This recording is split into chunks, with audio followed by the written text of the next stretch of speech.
Coming up, it's time for Twit. We've got a great panel for you. Dan Patterson from CBS News, our good friend Lou Maresca from This Week in Enterprise Tech, and novelist Rob Reid, who's going to talk about synthetic biology. He predicted the pandemic way back when, last year.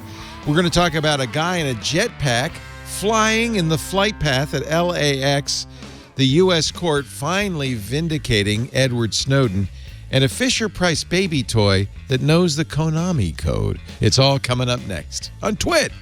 This Week in Tech comes to you from Twit's LastPass Studios. Securing every access point in your company does not have to be a challenge. LastPass unifies access and authentication to make securing your employees simple and secure, even when they're working remotely. Check out lastpass.com/twit to learn more. Podcasts you love from people you trust. This is Twit.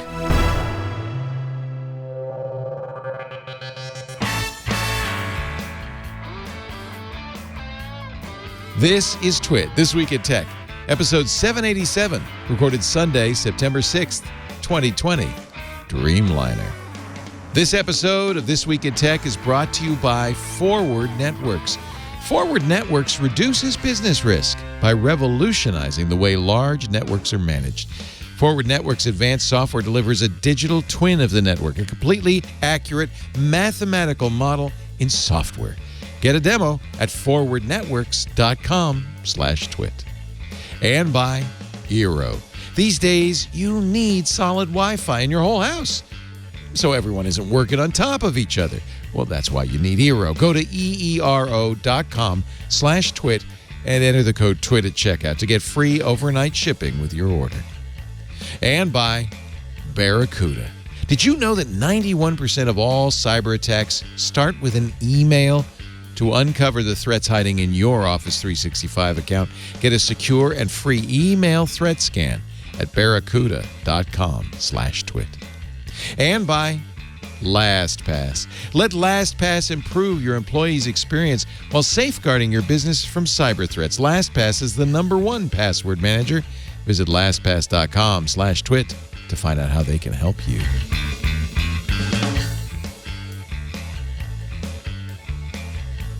It's time for Twit, This Week in Tech, the show where we cover the week's tech news. And we have brought in the big guns for this week. Dan Patterson is here from CBS and CNET, senior producer. Hey, Dan, how are you? It's great to see you, Leo. Good to see you. I'm well. All things You got a considered. nice haircut. You actually went into Brooklyn and got an artisanal haircut. It was a process. It was a protected process, but a process nonetheless. Yeah, Great to see you, though. I don't like the shaggy look. So I've been getting haircuts too, but we have somebody come to the house and we do it outside. So that's not going to be very tenable much longer. Actually, it's not right now. Yeah, It's that was 111 That was degrees. my first haircut. Was my wife took the clippers to my head, but it grew over the summertime, and we decided to test Brooklyn's infrastructure. Flowbee stock has gone through the roof, I hear. Big Sure. times for Flowbee. Also with us from our show, Twyat, This Week in Enterprise Tech, and Microsoft, Lou Maresca. Hi, Lou MM. Hey, Leo. Great to be here. Good to see you. Is this behind you? Is that your flight simulator set up back there? It is. It's my new machine, the 64-core beast that I decided to build, because if you're going to work from home, might as well work with a little style. And I bet you built it right before NVIDIA announced their new cards. You know, I actually bought a gap-filling card, used Smart. card for only like $150. Yes, So smart. I did. I'm waiting for the 3090. Yes. And is it an Intel or is it an AMD core? It's an AMD. It's an AMD. Yeah, it's an AMD. 64-core Ryzen. Yes. How does that feel? What is that like? Oh, it feels so nice. You know, shutting down is just as fast as going to sleep. So I can just shut the machine down at night and come back up and hit it go, and boom, about 10 seconds later, I'm back in the Windows. So I love it. And did you go out? I understand there's been a run on flight sticks and pedals and all of the gear that, you know, if you really want to make flight sim real. Did you go out and get all that stuff? You know, I have an old Logitech flight stick from good. like That'll do. 15 years ago. This is the flight stick from And it 15 still years works. By the way, I can't help but notice your beautiful headphone stand back there. Is that what that is? Yes. Oh. I made that about 6 months ago with a little bit of plywood and some hand strength. Did you bend it yourself? I did. Yeah, it took about a week with a lot of water and a lot of mineral oil, but it actually worked out. Oh, that's so. I didn't realize Lou was a woodworker, but earlier today in the Twit chat, he was sending out pictures of the little desk he's building for his kids. Yeah. And then you hit your thumb with a hammer, and now he's on the show. You're not a woodworker until you smash your fingers. So that's definitely that's part of the coming of age process. That's right. It's great to have you, Lou. Also with us, it's been a long time since we've seen Mr. Rob Reid on the show, author of After On and many other great books. He's working on an Audible original right now, and it's so nice to see you, Rob. Great to see you as well. It's great to be back on the show. It's my first time remote. I know. Normally we'd get you to come up. You're not so far away, but nobody's. Pandemic. You would. Oh, it's not that. You'd stick to the roadway. The tar is melting. It's true. It's 111 degrees out. It's never literally, in all the years I've been keeping records, it's never been this warm in Petaluma. We are record heat up here, and I imagine you're not so far away in Marin. I would imagine it's similarly warm there. Stay inside. Yeah, I think you've got about 20 degrees on us. I think it's in the neighborhood of the low 90s. Oh. So you're definitely setting records that we're not quite taunting just yet. I can't believe it. It's just incredible. It's now dropped down a little bit. We did hit 111. So Rob gets a little bit of credit because he did a TED Talk. When was that? Last year. Yeah, it was April. It was at the annual conference, so it would have been April of last year. April 2019. A little bit more, smidgen more than a year ago, yeah. In which you talked about pandemics. I did. How did you? What did you say? I haven't seen it yet. I've seen your earlier TED Talks, but what was this one about? This one is about something called the Carlson Curve, which is basically the Moore's Law curve for synthetic biology. And like Moore's Law, it is an exponential curve, which means that the things that practitioners of synthetic biology and life sciences in general can do are getting better and transforming with incredible speed.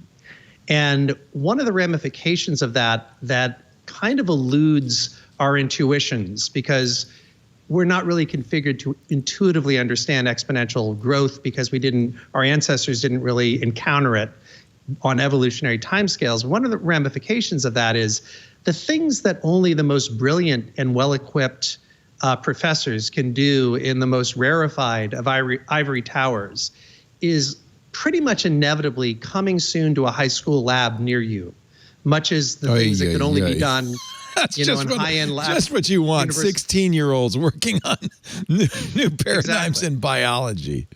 And doing things that the entire synthetic biology industry cannot do today, that will definitely become possible in a high school lab. When? Within a very low, kind of a low single digit number of decades. Think about, the kinds of things that could only be done in academic labs in computing in the 1970s, and ask yourself, how long was it after that before anybody who cared to own a personal computer could do that thing, whatever it was? Right. And the answer was probably in most cases 15-ish years, 20 years. Think about a high-end academic computing lab in 1973. My guess is pretty much everything that was being done there could be done on a home computer by the early 90s. Right. And there's no reason that this curve is going to move any slower than that. And what's frightening about that is that it is possible for brilliant academics, if they wanted to, and luckily they don't, to create some really nasty pathogens. And because the admissions committee to becoming a brilliant academic usually involves many years of very stable career growth, that kind of weeds out people who might do something spectacularly bad for spectacularly bad reasons.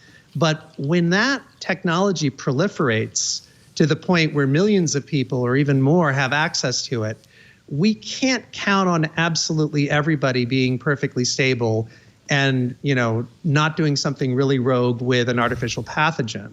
So that was the subject of the TED Talk, and that's also the subject of this Audible original that I'm working on. It's basically an expansion of that TED Talk. It's an interesting topic because in the early days of the internet, when and Moore's Law was well known, and we knew that we were going to see exponential growth in computer technology, many people, and I'm going to include myself, were utopianists. We said, "Oh, this is the greatest thing. You're going to, eliminate gatekeepers. Everybody will have a voice." And we didn't do probably as much thinking as we should have about the potential for negative consequences, which we are starting to see today. Maybe it's time to start thinking about, if you have a Moore's Law in biology, thinking about the impact of that. And obviously some of it will be positive. I mean, again, utopianist that I am, I think, oh, that's great. Kids in high school will be curing COVID. It'll be amazing. But they may also be creating deadly pathogens at the same time. And so it's important to kind of think about the consequences. This idea, though, Rob, is not new. I remember Bill Gates, when he was still running Microsoft, saying the next big thing. He used to go on these binges reading about topics, his summer reading list. One of them one year was exactly this, was about genetics and biology and the kind of the future biotech revolution. So that was probably 25, 30 years ago. We've known this is coming. So it's your sense that it's actually getting closer, that it actually is starting. It's getting a lot closer. Yeah, it's like when you double something on a regular basis, it's a very quiet process for a long time. Yeah. Yeah, then all of a sudden it becomes highly noticeable. It's kind of like that, the puzzle that a lot of, parents teach their kids. Would you rather have $1 million or a penny that doubles every day for a month? Right. And if you pick the penny that doubles every day for a month, even around the 22nd or the 23rd of the month, if you look at the sum of money, it's looking like you made the wrong choice. and then all of a sudden it's the 29th of the month. And so I think with SynBio, it's maybe not quite the 29th of the month, but it's definitely getting well into the 20s. That's a great. And we need to start thinking about what happens. I'm sorry to interrupt, but I'm very curious as you're talking. I wonder if there are instances in history, or at least modern history, and maybe anthropologists would know better, but have cultures decided to eliminate or elect to not use, or for lack of a better term, delete technologies before they reach that exponential point? Meaning, have they identified potential dangers and said, the dangers outweigh the benefits for our society, let's get rid of this technology? Nothing that I can think of. And in this particular case, I agree on the idealist front. I'm with Leo in that I think that the promise of SynBio is spectacular. And a tech ban is essentially an impossibility. I mean, you think about what we've done with nuclear proliferation. That's been hard enough. Nuclear weapons, since the non-proliferation agreement was signed, whenever it was signed, maybe in the 70s or earlier, India, Pakistan have acquired nukes. Iran is right on the cusp. And that is easy to monitor because it requires an enormous industrial complex to make nuclear weapons, whereas biology can be practiced very much on the sly, in tiny, tiny little, laboratories that can be, barely larger than a conference room. And so if there was some kind of a tech ban, not only would we be foreclosing an unbelievably wealthy aspect of our future, or promising aspect of our future, but how could we count on China and Russia to honor the ban? And how could they count on us? And how could any of us trust North Korea? If you implement a SynBio ban, you're almost by definition giving a rival a SynBio monopoly. So I think we kind of need to lean into this and say SynBio is upon us. It has incredible promise. There are some extraordinary dangers. Let's be as clear-eyed as possible about the dangers before they become clear and present, and start, today taking countermeasures against the kinds of things that we can very plainly imagine bad guys doing in 5, 10, 15, 20 years. And that's what I advocate for. And the good news is, in this particular equation, like if you think of somebody wanting to make a doomsday bug, well, who would do that? Well, I don't know, the Vegas shooter, if he had the capability to create a doomsday bug, might well have done that. But the bar to being a good guy versus a bad guy when the act is create doomsday bug that imperils humanity is incredibly low. Al Capone would be on our side on this one, right? So there is a history, and to answer your question, Dan, of us, at least in warfare, using things like the Geneva Convention to eschew things that would be so destructive, nuclear anti-proliferation or the use of biological warfare, that we all agree, let's not do that. That's at least limit access to. At least I don't mean a ban, but let's limit access. But I have to say that's the only example I can think of. And almost always the counterexample is almost always the case where, hey, if we can invent it, let's do it. And, and we haven't been very good at controlling this stuff at all. Even nuclear anti-proliferation is kind of a backfilling, and in the long run probably will fail. So I don't want to be dystopian right off the bat, but it's a good warning. A really good warning, Rob. I'll look forward to hearing that Audible original. Actually, reminds me a little bit about, and we were talking. Everybody on this panel, myself included, we're kind of cocooning right now, right? We've all found places to go. We've all kind of battened down the hatches. A great piece by Doug Rushkoff in Medium.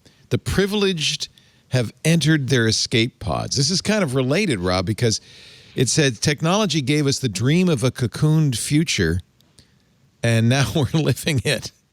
If you're privileged enough not to have to work as an essential worker in a meat packing plant or a grocery store or a healthcare facility, if you can batten down the hatches, continue to make money, get yourself fed, get your family taken care of, we're all kind of gone back to the womb. He tells a really good. Actually, this is the best part of the article. He tells a story about Timothy Leary. He says, I remember back around 1990 when Tim Leary, the proponent of LSD, of course, first read the Media Lab book by Stuart Brand about the new technology center that MIT had created in its architecture department. Leary read it all in one day. Around sunset, just as he was finishing, he threw it across the living room in disgust. Look at the index, he said. All of the names, less than 3%. Of all the names, less than 3% are women. That'll tell you something. He said, my problem with Media Lab, and maybe this is a problem with technology in general, is they want to recreate the womb. As Leary, who was a trained psychologist, saw it, the boys building our digital future were developing technology to simulate the ideal woman, the one their mothers could never be. Unlike their human mothers, a predictive algorithm could anticipate their every need in advance and deliver it directly, removing every trace of friction and longing.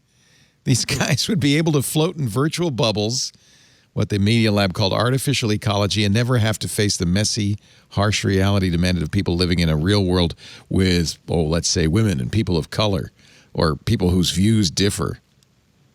What do you think? Are we, has COVID forced us into our escape pods?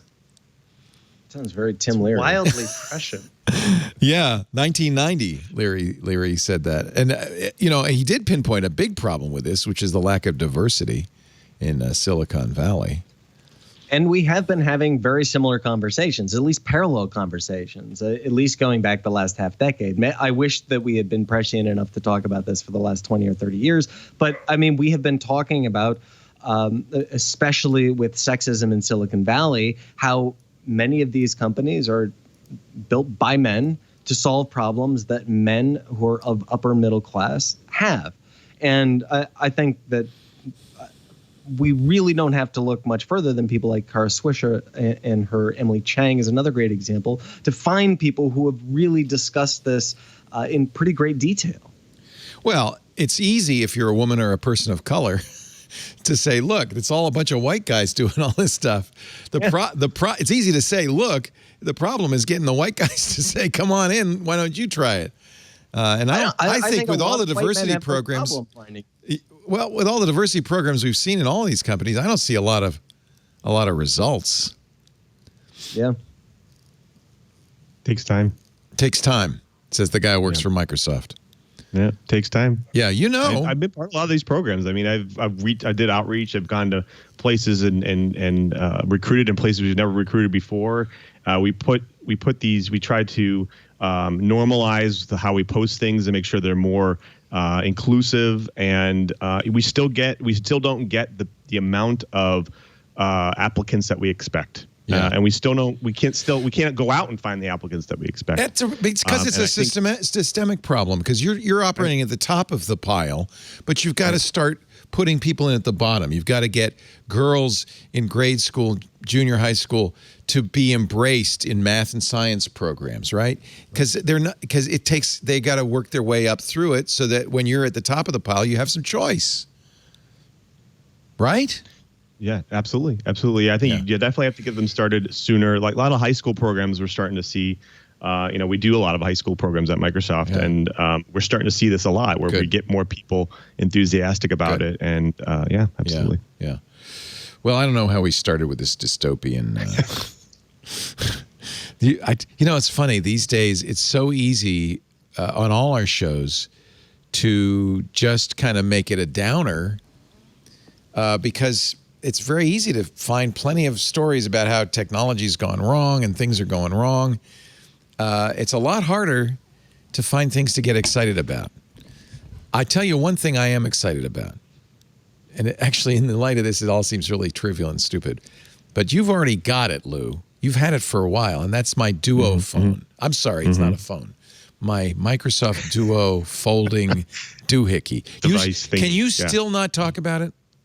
No, I mean, we could talk about it. I think the idea here is I can tell you how I feel about it. I think But you can't turn it on and show me yet. Can't turn it on and show. But it's definitely an expensive device, but it's definitely feels to me like a device that people are going to really enjoy. Like, and in fact, the camera is actually better than you think. There's two questions unanswered, because reviewers who have the phone until September 10th can't even turn it on and show you, and they can't post pictures, which is the thing. So the two questions I have are battery life and picture quality. We can't tell from the specs if it's going to be a decent camera. And I don't expect it to be Pixel 4 quality or iPhone 11 quality. No. But it doesn't have to be if it's decent quality. And frankly, I guess that really the real question is the computational ability in the device. Right. Because it's not the sensor anymore. It's how smart the software is about what it's captured, right? That's right. You can't respond to that, I know, but what I can tell you is, there are actually a lot of people at Microsoft who've been self-hosting for a while that post pictures all the time. Oh, good. I saw one on LinkedIn recently from one of our CVPs, so you could go check them out for sure. But I can tell you, Microsoft focuses on the unification of software services and hardware, and I think what you'll find is that this device takes it to that level. Is that and I'm not trying to throw out an advertisement here. I have an iPhone and iPad devices all over the No, in fact, Lou, one of the things I love about you is you're not a shill for Microsoft, and it's great to have somebody on the inside. You work on the Azure team, right? I work on the Office team. Sorry. Office, that's okay. No, I work on the Excel team, actually. I'm encapsulated within the Excel team for Office platform. But yeah. But you are always dead honest. And otherwise, we wouldn't have you hosting Twiat. We wouldn't have you on our shows all the time. You're always really good about that. So it's nice to have somebody who knows this stuff who can talk about it. So, good. Well, I'll know on Friday. I can't wait. Yes. I'll be showing pictures next week. I think... For me, the reason I was willing to spend, actually, I bought $1,500 because I got the extra storage so much on that phone is because I think I'm dying for a new form factor. And it was really a choice between that and the Z Fold. We now have seen the price and availability for Samsung's folding phone. They had an event this week. And I'm still not convinced that a folding screen is going to be anything but janky. So that's my either any of you guys have a fold you can talk about? No. All right. No. I mean, come on. How long can that last? $2,000 phone, and how stress? Yeah. And it's going to have a crease down the middle, and all right. So nobody I know has ordered one. Anybody in the chat room? Are you anybody? Anybody? You know what I think is interesting about the Duo that kind of got underplayed is that Microsoft, for the first time ever, is swapped positions. It is now an OEM of somebody else's operating system. For years, Microsoft made a living making operating systems for other manufacturers to put on their computers. For the first time ever, Microsoft is making a computer to run Android, somebody else's operating system. That's just weird. Who knows? That you might see more of that. The future? Maybe. Yeah. Maybe it's the future. I don't know. You're being very we've been running Linux and Azure for a long time now. SQL Server is going to be installed on Azure. On Linux pretty soon. It is actually. So I think it's a new generation. It's a new world we live in here. It's a different world. Linux went from being a cancer to having a Microsoft kernel on Windows 10, a Microsoft Linux kernel on Windows 10. All right, we're going to take a little break, and we'll actually get to some actual news in just a bit. Got a great panel, though. When I have a panel like you guys, I often don't want to just do news. I like doing what we were doing with you, Rob, talking about, futures and things like when a high school kid's going to make a pathogen that's going to kill us all. That's exciting. That's great stuff. That's fun stuff. Captivating. It's captivating. God.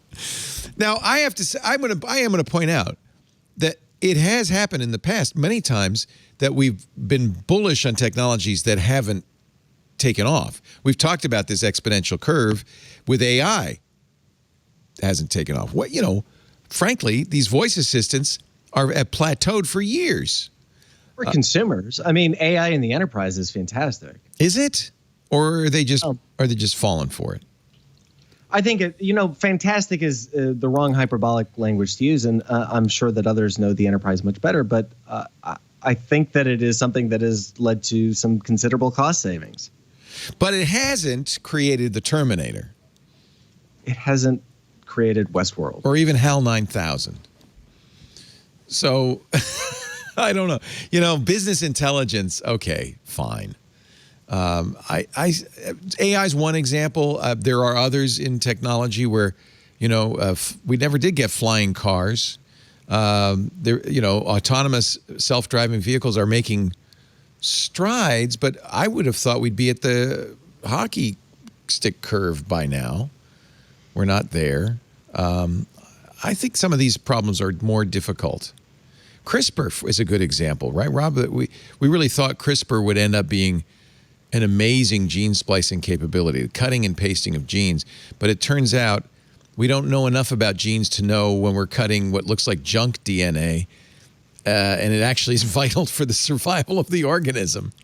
And so CRISPR is maybe not living up to its potential. That's my understanding? Is that wrong? I would say that so much really skilled lab time was being lost to the sort of splicing that CRISPR makes possible, the cutting and splicing and pasting that CRISPR makes so much easier, that we didn't know enough about genes before CRISPR. Yeah. What CRISPR's advent is allowing us to do is to learn those lessons so much faster, to learn the limits of our knowledge, because there was just unbelievably skilled people in labs were lavishing time on processes that really were ultimately just sort of rote, but they took a great deal of skill to do. And CRISPR has really accelerated the learning that we can do. And again, like I said, finding out oh my God, junk DNA matters more than we thought, because we've done all these splicing exercises that we never would have done before. Right. Because it would have taken too much time to do something that would have seemed trivial. So I think it really makes a big difference. We may not have created a cut and paste for genes, but we've learned a lot from that. For instance, there's some evidence that using CRISPR eliminates a cell's cancer resistance, probably because it can, depending on what you've cut. Yeah, right. It can. Right. Whoops. But as for the Terminator, Leo, I interviewed a bunch of astrophysicists and astronomers for my podcast, and they have a famous saying in astronomy, which is, "It's never aliens until it's aliens." Yes. And that's meant to caution people when they find a weird phenomenon out in the sky to not default to aliens. But it also reminds people that in all likelihood, given this enormity of outer space, there are aliens out there. So I would translate that to the Terminator. With AI, it's never the Terminator until it's the Terminator. Or in the case of LAX, it's never a guy in a jetpack until it's a guy in a jetpack. It's a guy in a jetpack. This was the story earlier this week. We just saw the guy pass by us jetpack. JetBlue 23, he used caution.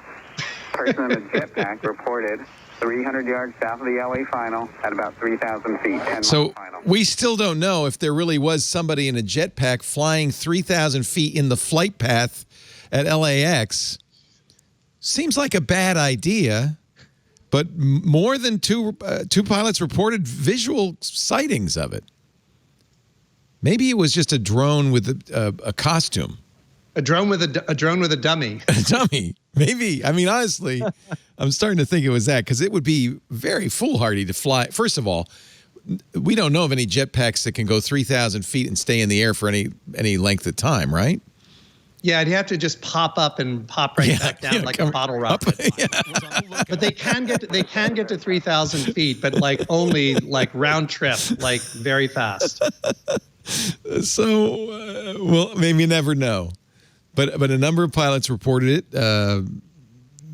People who know pilots say it's pretty likely that if they say we saw a guy passing us in a jetpack at 3,000 feet on the flight path, that they did see that. And one of them said only in LA. Only, yeah. One of the air traffic controllers said, or maybe it was a pilot, only in LA. I think it was a pilot, only in LA. It was a pilot, yeah. Maybe it was David Blaine. In a weather balloon, Karsten says. Maybe that's what it was. Our show today, we got a brand new sponsor. I'm really pleased to welcome Forward Networks. I was on the phone with them earlier this week to get a demo, and I am so impressed. 4 Stanford PhD students developed Forward Networks 7 years ago because they knew network operators and they saw the pain as there's so much mystery when you're looking at your network and your cloud. You know something's gone wrong. You know you're not getting data to from this point to this point, but you're looking at this puffy little cloud and you don't know what the hell's going on in there. So these guys were math experts, software experts. They applied principles of modern software development to the network. And what their software does now is it builds, you're going to love this, Lou, a mathematical model in software of a physical network. It actually delivers, and you can see it on screen, a digital twin of the network. This is not Nmap. This is Nmap on steroids. This is, it can go out. It can see everything that's on your network. You start with what you think your network is, because everybody who's running a big network has a map of what they think is on their network. Rarely is it accurate. Rarely is it up to date. All you have to do is ask the guys at NASA. Remember when somebody brought in a Raspberry Pi and connected it to the network at NASA, and it was a huge problem? You just don't always know. But now with Forward Networks, you know exactly what's going on. You can verify your network's configured correctly. No more mistakes with your BGP rules. That it's in compliance with policies. It's behaving like you thought it would. Like you intended it would. You can predict. This is actually the most valuable. You can say, look, we're thinking of doing this, and you can apply it to the mathematical model to predict the impact of that proposed chain across every possible traffic path. Wouldn't you love to have that? If there's something wrong in your network, you can go see what it is. If you're about to do something in your network, you can go see what the result will be. Forward Networks dashboard provides key network insights with visualizations. You can actually look at. They're consumable and exportable. It automatically creates an always accurate network diagram with full details about the topology. You could search network behavior, configuration, and state network wide. With an intuitive and powerful tool, you can perform end-to-end path analyses across the network, on-prem and cloud, doesn't matter. And cloud, even all the way directly down to the customer. Proactively identify potential connectivity and security policy violations. You can verify your network's configured and behaving as you intended, on-prem, cloud, virtual overlay networks. You could set, check, and customize policies for your entire network. One of the cool features they have, and you got to try this out. By the way, it's used by people all over the world. Verizon uses this. Bank of America. Goldman Sachs is a perfect example. These are software guys. These are quants. These are nerds. They thought, we know exactly what our network's doing, until they didn't. They got Forward Networks on there. They were blown away to see what's actually going on in real time. PayPal, they were having an issue with their network. They thought about starting over. This is the thing. I mean, people like Goldman Sachs, these guys say, we can build it ourselves. We don't need it. So you build it. You do your own software. You do your own thing until it doesn't work. And then you go, oh, Forward Networks. PayPal turned to Forward Networks instead of building their own system, found out all they needed was software that could find the trouble spots. That saved them time. It saved them money. And by the way, if you're a network operator and you now have this map, you're never going to want to live without it again. Get faster resolution of network trouble tickets, 50% faster, 90% faster fixes related to audit processes, 33% reduction in aborted network updates due to identified errors. Imagine you could search your network for what's causing problems. They just got a Series C last October. Goldman Sachs led it, which tells you something about how happy they were about the results. Andreessen Horowitz, Mark Andreessen loves this, Threshold DFJ, $65 million in funding. This is something that you're going to say, I wish I'd known about this sooner. Get network automation and verification for your intent-based network right now with Forward Networks. You know what you should do? Get a demo. They've got a great demo at the website, forwardnetworks.com/twit. Please use that URL so they know you saw it here. Forwardnetworks.com/twit. Maybe you haven't heard about them before. They're starting to become better and better known, and we're doing our best to help the world know about it. This is such a great tool. Forwardnetworks.com/twit. Thank you for your support, Forward, and thank you for supporting us by using that special URL. Facebook says we're not going to allow political ads on Facebook the week of the election. Okay. Pinterest says, no. I didn't even know you could buy political ads on Pinterest. The thing that was most interesting to me is reading about the Trump campaign. You may remember they stopped television advertising a couple of weeks ago. It turns out almost all of that money has been redirected to YouTube. Trump, in 2016, demonstrated a mastery, I think, of Facebook. There's some argument about that. Politico's story today saying Trump deploys YouTube as his secret weapon in 2020. Now, I've seen people say, oh, you know, Trump didn't use Facebook perfectly in 2016. Facebook helped him do that. There's some debate about whether that's true. We know that there were Facebook employees embedded at the Trump campaign, right? In both campaigns. In both campaigns. I mean, okay. If this was not a secret, you could talk to them. And remember, Brad Parscale is the guy who gets like the Evil Genius Award, right, for how he used Facebook. Well, kind of, but he just got fired or demoted. Well, that's because he did some other. He didn't understand TikTok. And, he didn't understand data. He oversold it, and that's exactly right. I mean, TikTok is partly responsible, but he is not the evil genius that he. Look, this is my beat, and I've been covering data in politics. That's why I'm bringing it up. I got the expert here. Yeah, and I'll try not to go too far down this rabbit hole. But I'm fascinated. But it's pretty well known. It's not even a secret or an open secret that Pascal certainly oversold his capabilities in 2016, and he was certainly rubbing the president the wrong way even before the campaign kicked off, which was officially the day he was inaugurated or the day after, and unofficially at the beginning of this year. And look, he did miss TikTok, and he did miss big data operations that were kind of aligned against him, and he paid a price for that. That's not the only reason he was demoted. His relationship with Hope Hicks is another reason. But data is not – we have a story coming out on CNET about this very soon, but data is not the be-all, end-all. You go to war with the data you have, and if you have bad data and you're targeting wrong on Facebook, you're going to mess up. If you're targeting wrong on YouTube, you might be able to you might be effective, but the wrong data will yield the wrong results. YouTube doesn't report spending so we don't know exactly. With television advertising, but not with YouTube. But according to Politico, the Trump re-election campaign is pouring money and staff time into Google's video platform. $65 million on YouTube and Google, $30 million since July. The Biden campaign has spent only $33 million on YouTube and Google the entire campaign. Is this going to? It's really interesting. So first of all, let me ask you: is my premise wrong? In 2016, how important, Dan, was Facebook to the election? Boy, I don't know. We don't know. We just can't tell. Between Cambridge Analytica, clever use of ad buys.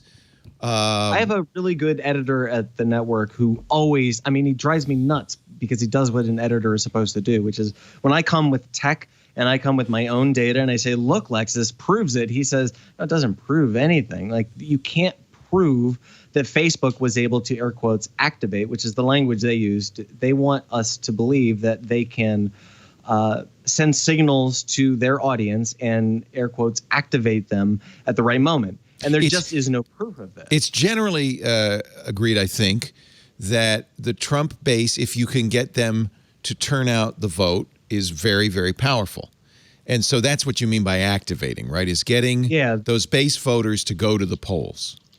Yeah, they can. It's called GOTV. They can GOTV, get out the vote. They say when they want to. And traditional GOTV, it's like you have to keep. It's kind of the campaign Biden has been running, which is you have to keep your base kind of motivated and, make sure that they do get out to the polls, make sure they have all the tools that they need to get to the polls. But what the Trump campaign has been selling, at least until now, is that we can do this on a dime. We can activate people when we want them to. And they've been selling this capability, not just to politics, but to all sorts of third parties who would like very much, including advertisers, would like that capability. Trump's campaign, according to Politico, spent $10 million total on YouTube in 2016. They've already spent much, 3 times that amount. Trump officials say YouTube has been more effective at times than Facebook at not just at mobilization, getting out the vote, but also fundraising and then persuasion. In 2020, YouTube has become an increasingly influential force, and they're better able to use it. One of the things they're doing is, of course, they have a Trump channel, a campaign channel, but they also have ad buys, negative ads, paired with live stream series like, quote, Black Voices for Trump, Real Talk Online, ! End quote, and, quote, The Right View, end quote. The campaign uploads, I'm reading from Politico, and then tests hundreds of short videos of the president speaking while also posting news clips about things like the jobs report and the recent Serbia-Kosovo deal. It is, I think it's the case 4 years later that more and more of us watch YouTube and get, it was the case in 2016. People got their news from Facebook. I think YouTube is starting to become more and more important in that regard. Yes? Yeah. Yeah, you think about it. Think about it just from a platform perspective. Platforms like Pinterest, they have like only 350 million monthly active users, and their demographic is very focused. But then you look at Facebook, it's very similar. Is you might have in the billions of 2.5 billion plus users a month, but it's also focused on a specific demographic. But doesn't everybody use Facebook? Well, the younger generation's starting to not so much to step away from it. So I think YouTube is where the demographic is across the spectrum, and so you have 2.5 or plus billion users a month on YouTube watching all different types of things, and sometimes you get ads from things that you're not even interested in, or that are being that are upsold to you. And you might be a younger generation, like kids get Minecraft videos and they'll get Trump ads. So wow. It's one of those things that I think they chose the right platform here. Wow. It's funny because I don't see YouTube videos because I have a YouTube Premium account. Doesn't everybody? I guess not. I don't see ads on YouTube, so I'm not aware of it. That's a problem, isn't it? You can't buy your way out of ads on Facebook. Right. You can on YouTube. That would be an interesting product for Facebook to launch. I wonder what buy it. their average. I'd buy it too, just to see how it operated. And I wonder what the monthly revenue per Facebook user is. Like, there's got to be a break-even point. Although maybe the value of their higher demographic people who would be more likely to afford such a service is high enough that it would price them out. I mean, who knows? But that's an intriguing notion. Each user, according to Arcnea.com, each user of Facebook is worth 150. Well, based on their market cap, is worth market cap. Yeah, but revenue is a question. Or revenue. I've read somewhere. It's let's see. Somebody's saying $6 per quarter, $24 a year. I read somewhere $41 a year. It's probably in that ballpark. Not a huge amount, but multiply that times $2.5 billion, it starts to add up. But the real challenge with Facebook aren't necessarily the ads or the ads targeting. It's trust, and can you trust that the platform isn't using your? I mean, even if I were to buy my way out of ads on Facebook, can you trust that they're not using my data in ways that I might find objectionable? Well, I don't even have a Facebook, Instagram, or WhatsApp account, but I know that they're still gathering information about me. Actually, I use a Firefox browser, which fences off. They actually have a really kind of nice privacy fences off. They call it the Facebook container. And when I go to a page, I'll see it light up saying, Facebook has a tracker on this page, which we've blocked. You've been part of the graph. They emailed us great at that too. Once you're part of the graph, you're in. Like, you have connections in the graph that talk about you, that link to you, that have previously known you. Once they already have that, they already have your information. That's right. It's too late. Because my wife's on Facebook, so whatever they know. Oh, Lisa's on Facebook, so we could figure everything we know about her is sort of true about Leah. You can't really get away from it. I'm actually kind of curious, and I've been thinking a lot about this. We had some techs come out over the past few days to Ethernet wire all of our house because Lisa said, I hate Wi-Fi. You have to stop this. She's got to work at home. She's Zooming all day. And so she's got nice little wall thing at her desk with 4 Ethernet ports on it. We're going to do the whole thing. And in the process, the guy said, you really should upgrade your Comcast internet. It'll go up to a gig. I said, really? Okay. What about bandwidth caps? He said, you can buy your way out of that too. I said, I'll do it. I called him up and I was going to cancel TV. I thought, well, if I have a gigabit and I have ports everywhere, what do I need TV for? But they gave me such a good deal. I'm such an idiot. You're one of those guys. They gave me such a good. They said, look, we could take your bill. We could cut $50 off of it, give you gigabit with no bandwidth cap and every cable channel and phone service for $50 less. And then give you the backbone, the 5G and then he backup said, too? And then he said, yeah. And then he said under his breath, for 1 year. So I put it goes up to $1,000. It goes up a lot because what I didn't realize is if you say, well, I don't use the phone, I don't need phone service. Okay, but that's going to raise the cost $50. It costs you more not to have a triple play bundle. These guys are so sneaky. But more and more I'm thinking, okay, I can't do it now for a year, but in September 2021, I think I'm just going to have internet and go over the top. And I really wonder how much longer cable companies will be able to operate as pay TV companies.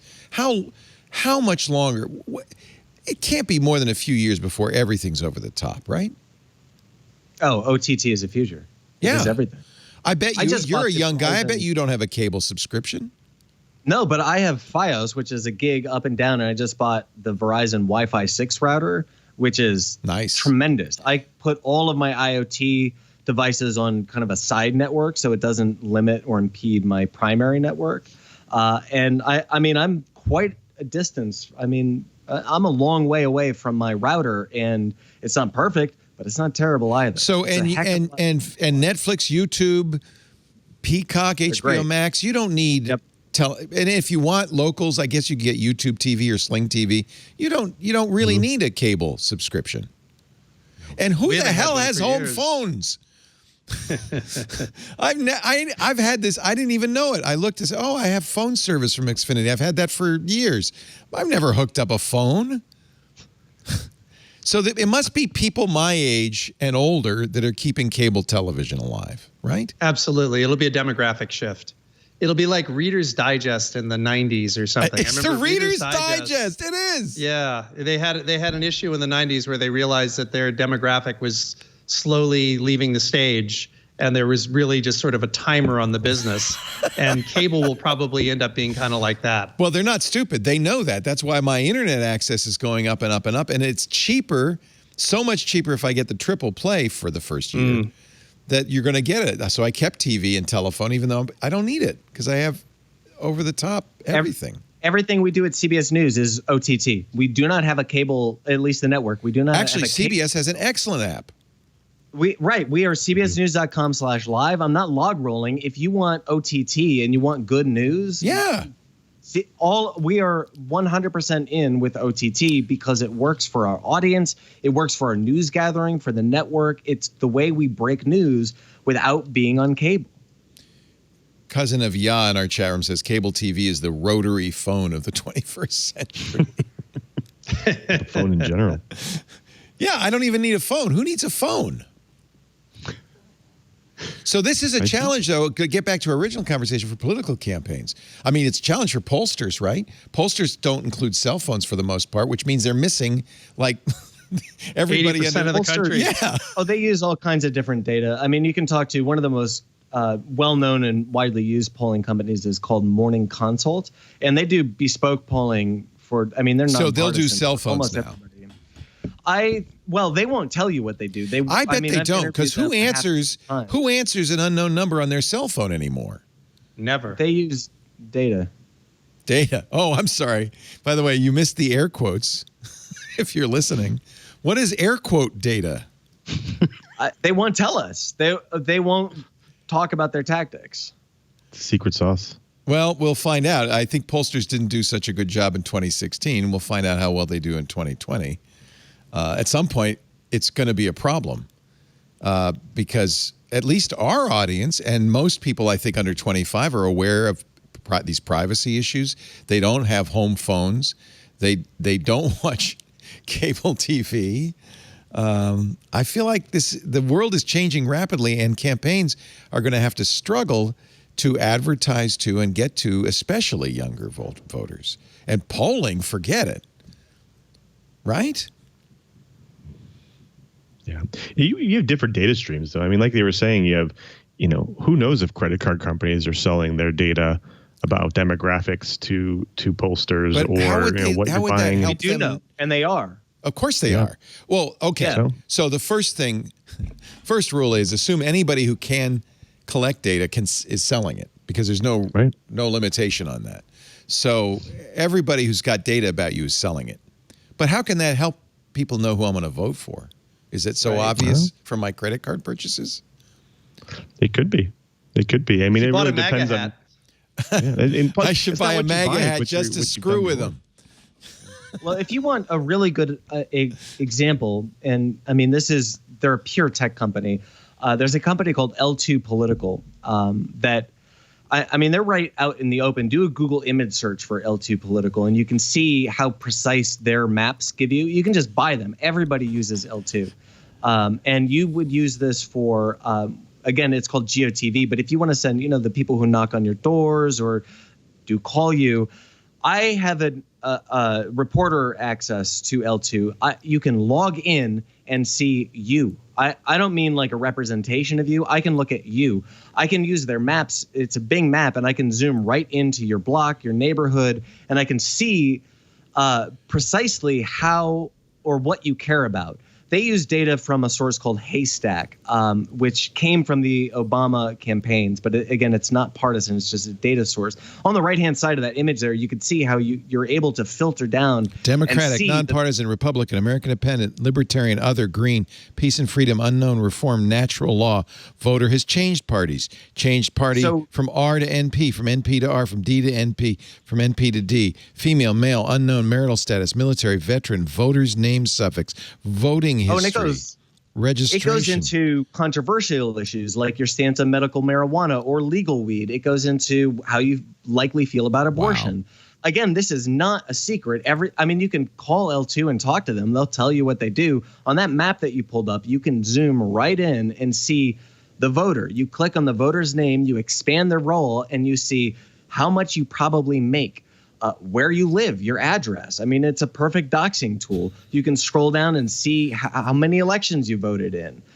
Where did you register to vote? Oh, no, I'm not. Well, all of that's public. On the individual. Yeah, but all of that's public, not public, right? It's a purchase. It's not. Your voter file is public information, or it is easily accessed through your Secretary of State's office. Each state is kind of different, but it is. Look, one way people get doxxed is because the information on your voter file is public information. Yeah, it's so your home if you address. can access somebody's voter file, then you have a really terrifying amount of information about that person. And that is public record that you could go to the Secretary of State and then there would be some way of requesting that information? Yeah, in almost every state. Jeez in fact, Louise. I'm not trying to take this into politics, but just to show the capabilities of the tools that are available right now. So you would take L2 and you would give it to like your local grassroots organizer or whatever, and they would then carve up territory. So I used to live in South Dakota, and they would say, well, there's only 7,000 people who live in the town of Sturgis. But you know what? I think that there are some persuadable voters there. So I'm going to find those people who might be okay with legal weed. They might be okay with abortion. And I'm going to maybe try to convince them to vote Democratic this year. Now, you wouldn't do that in South Dakota because South Dakota is always going to go red. But you would do that in, say, Texas, North Carolina, Georgia, some of these swing states. These are, when they say battlegrounds, the good data shows that you can do battle on the ground over voters' hearts and minds. Wow. So this is particularly used for politics, but it's the same information marketers use and have access to. This is what I was talking about with Brad Parscale and what he was maybe doing and is doing. Parscale.com will show you exactly how he's trying to leverage his capabilities. If I can get a political campaign to do this, I can certainly sell the same capabilities to an advertiser. Yeah. Wow. And of course, speaking from my perspective, it's one of the reasons advertisers are less and less likely to buy ads on podcasts, because we can't give them any of that information. And it's so much more efficient for them just to buy Facebook or Google. Spotify, which can give them that information. This is one of the reasons Spotify has a $500 million war chest to buy podcasts and take them exclusive. They reportedly gave Joe Rogan $100 million to make his podcast not a YouTube show, not an RSS feed, but a Spotify exclusive. And you can see why there's $100 million in it, because everybody who listens to Joe Rogan, all the tens of millions of people who listen to Joe Rogan every month, will have to do it through Spotify. And of course, Spotify is an app. It will know geolocation. It will know all sorts of demographic information. So let's take a break and let's see how this applies to TikTok, because we thought somebody would buy TikTok this week. Didn't happen. I think I know maybe why it didn't happen, but we can talk more about that. This is a good panel. Good to have you here. Dan Patterson, this is his beat. Big data and how it's used in a variety of ways. He's a senior producer at CNET and CBS News. Great to have you, Dan. From our Twiat show this week in Enterprise Tech, the lovely and talented Lou Maresca. Always a pleasure to have you on. You have an excellent choice in T-shirt, Lou. It looks like t-shirts. Looks like somebody put a Twit logo against your chest and then splattered you with paint. Yeah, I really love this one. Yeah, I know. That's one of my favorites. I think Anthony Nielsen designed that. I don't know. Do you know offhand, John, who would design that? Anthony's is our in-house graphics guru, so I'm going to guess it's Anthony. But if it's somebody else, let me know so I can give him credit. And a long-time friend, I haven't seen him in ages, Rob Reid. His book After On was amazing. Actually, two great books in a row. Are you going to stop writing fiction, or is there a novel in your future too? I think there's a novel in my near future. Good. Yeah, I think there's another season of the podcast coming up, and I think there's a novel coming up. Just right now, I'm in the throes of this Audible original, And when that's the decks are cleared of that, I'm going to figure out exactly what the sequence of the next couple things are going to be. Yeah, the After On podcast was great, but you're on hiatus during COVID, right? That's what's well, no, I could bring that thing back. I'm thinking about bringing it back in conjunction with the release of the audiobook, because there a lot of the scientists I've interviewed about 20 scientists for the Audible book, and a lot of those relationships that I've developed through researching that book would be great interviewees for the podcast. So I think there's pretty good odds I'll bring it back in conjunction with the release of the audiobook. And you were prescient not just with the pandemic, but After On was very prescient with this whole Facebook targeting and knowing everything. I remember the scene in the bar where it knew what drink you were going to have and offered it to you ahead of time.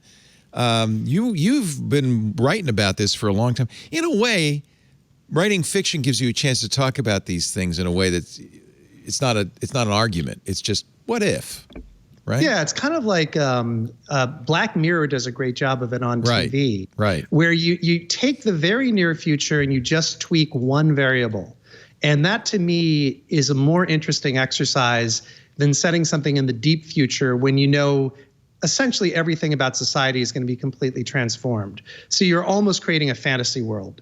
Because, you know, if you're writing science fiction that really takes technology into account, you can't really write something that's 300 years in the future and have the society look very similar to our own. Yeah. I mean, how similar do we look to the society of the 1600s? Like we don't. Well, the funny thing, though, is the future's catching up with your science fiction. I know.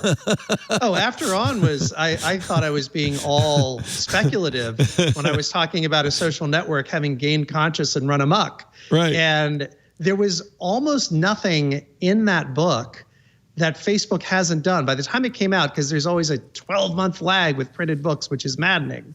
By the time that book came out, it was virtually not science fiction anymore, aside from the AI attaining consciousness, which, by the way, is not a spoiler because you see that coming from the first page. Yeah. Yeah, it's so good, though. Thank you. It's such a great story.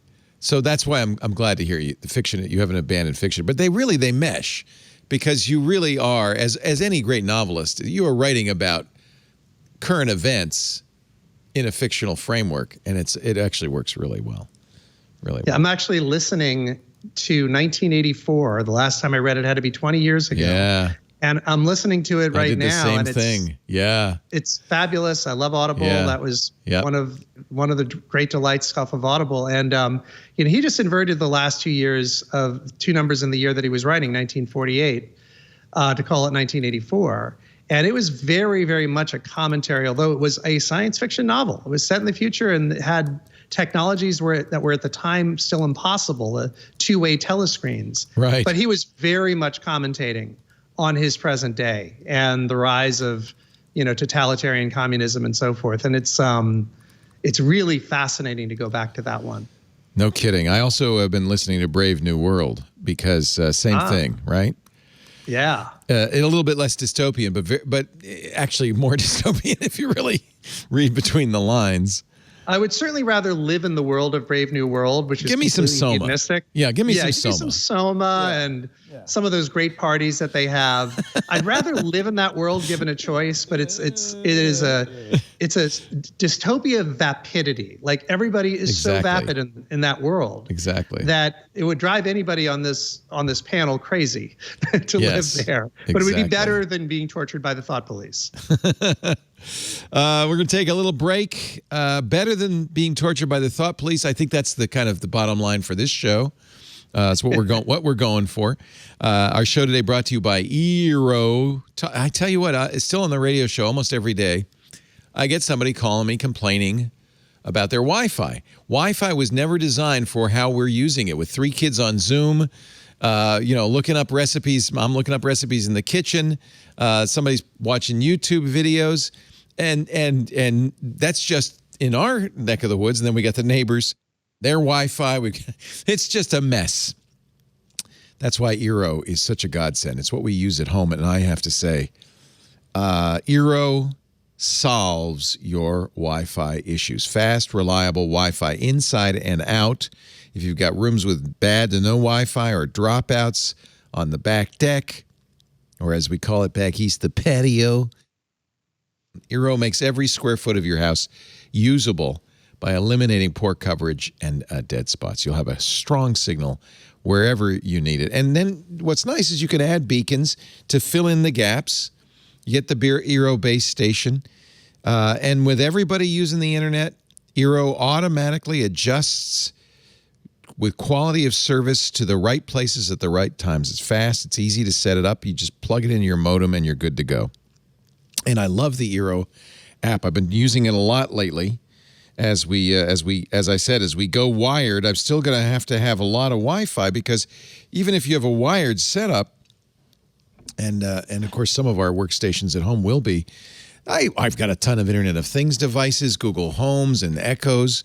I've got laptops. I've got phones. You still need a great Wi-Fi, and that's Eero. We ask a lot of our Wi-Fi these days. Eero can help yours do more. Go to Eero, E-E-R-O, Eero.com/twit. If you use the code TWIT at checkout, you'll get free next-day shipping with your order. Do not suffer another day more than you have to. EERO.com/twit. And don't forget to use the offer code TWIT at checkout to get that free next-day shipping. I tell you, Eero is such a boon. It saved our lives. It will save yours too. EERO.com/twit. The offer code is TWIT. Eero.com/twit. I think you're going to like it. Don't forget the offer code TWIT for free overnight shipping. All right, let's see here. What did I say we were going to talk about? I forgot already. TikTok? TikTok. Yes. Nobody's bought it yet. Do you think so? The Chinese last week announced that they were going to add the intellectual property, the AI that TikTok uses, to their export restrictions. In effect, hinting that whoever buys TikTok ain't going to get the secret sauce. Do you think that's what's holding it up? Oh yeah. Yeah. Yep. Why would you buy it? I mean, well, you might buy it without the secret sauce, but then you'd pay a lot less money, right, and you would get the sauceless TikTok, which may not be worth a whole lot. Yeah. But you'd hopefully pay commensurately. Or you have to go on bended knee to the Chinese government to seek an export grant. But that would completely mess with the timeline that Trump's put on this. I think he has a September 20th deadline. 15th. When he wants this. 15th. 15th. Okay, yeah. Or even worse, from the standpoint of the administration, you could license the algorithms from ByteDance. But if you license the algorithms from ByteDance, then you haven't achieved what the administration is seeking to achieve, which is getting China out of TikTok. In fact, you're making it worse. You're making it worse. Yeah. So it's an interesting chess move by the Chinese government. And it'll be very interesting to see how it plays out. I don't know if anybody else shares this with me, but does anybody else find it bizarre that Oracle, of all companies, is buying TikTok? Like, since when are they interested in reaching tweens and teens? I mean, that would be like the post office buying MTV. I just don't understand. It might tell you that the AI is valuable. It might tell you that there's a lot more to TikTok than just dancing people on videos, that there is actually some secret sauce that Oracle could use. They certainly have AI efforts. And that's my assumption for Walmart too, that they need some sort of machine learning or AI that would help them be a little more competitive. Walmart is in the deal. And by the way, the last rumor was that Walmart is now teamed up with Microsoft. Yep. Originally it was Walmart SoftBank, and that was kind of a non-starter because there's no technology company involved. But Walmart makes sense for e-commerce too, right? Sure. TikTok is potentially a great e-commerce platform. I mean, Instagram, I bought way too much crap through Instagram. That's the real reason I don't have an Instagram account. I kept buying stuff in the middle of the night, like weird underwear. And Walmart makes sense because both Walmart and TikTok reach inordinately high numbers of consumers. So that I get. Right. But I guess the AI dimension must be the only explanation for Oracle, because also, they don't have a media business. Larry Ellison's a buddy of the president, and it could, I mean, it's still money. And among these guys, I think money talks more than friendship. But it could well be that the president said, "Look, Larry, let's work something out here." I don't know. That's one of the things that makes it so hard in this day and age, because there's so much uncertainty. You feel like this is why QAnon is so big. You just feel like there's machinery going on in the background that we just know nothing about. Oh, that's also my beat. You could tease it out, though. Is that your beat, Dan? The machinery in the background nobody knows anything about? No, but QAnon people know a lot about, and it's nothing. Well, they make up stuff, but I understand why people become conspiracy theorists. Some of it comes from this sense. Well, we were talking. It was really interesting. I can't remember who I was talking to. They said this. It's two things. It was Jeff Jarvis was referring to a book. I just can't remember the name of the book. It's two things. One, a mistrust of authority, clearly, right? But two, trauma from being misled, trauma from not understanding, trauma from being beat down. And so you're looking for anything that will make you feel like you understand what's really going on, because it isn't. Yep. You don't.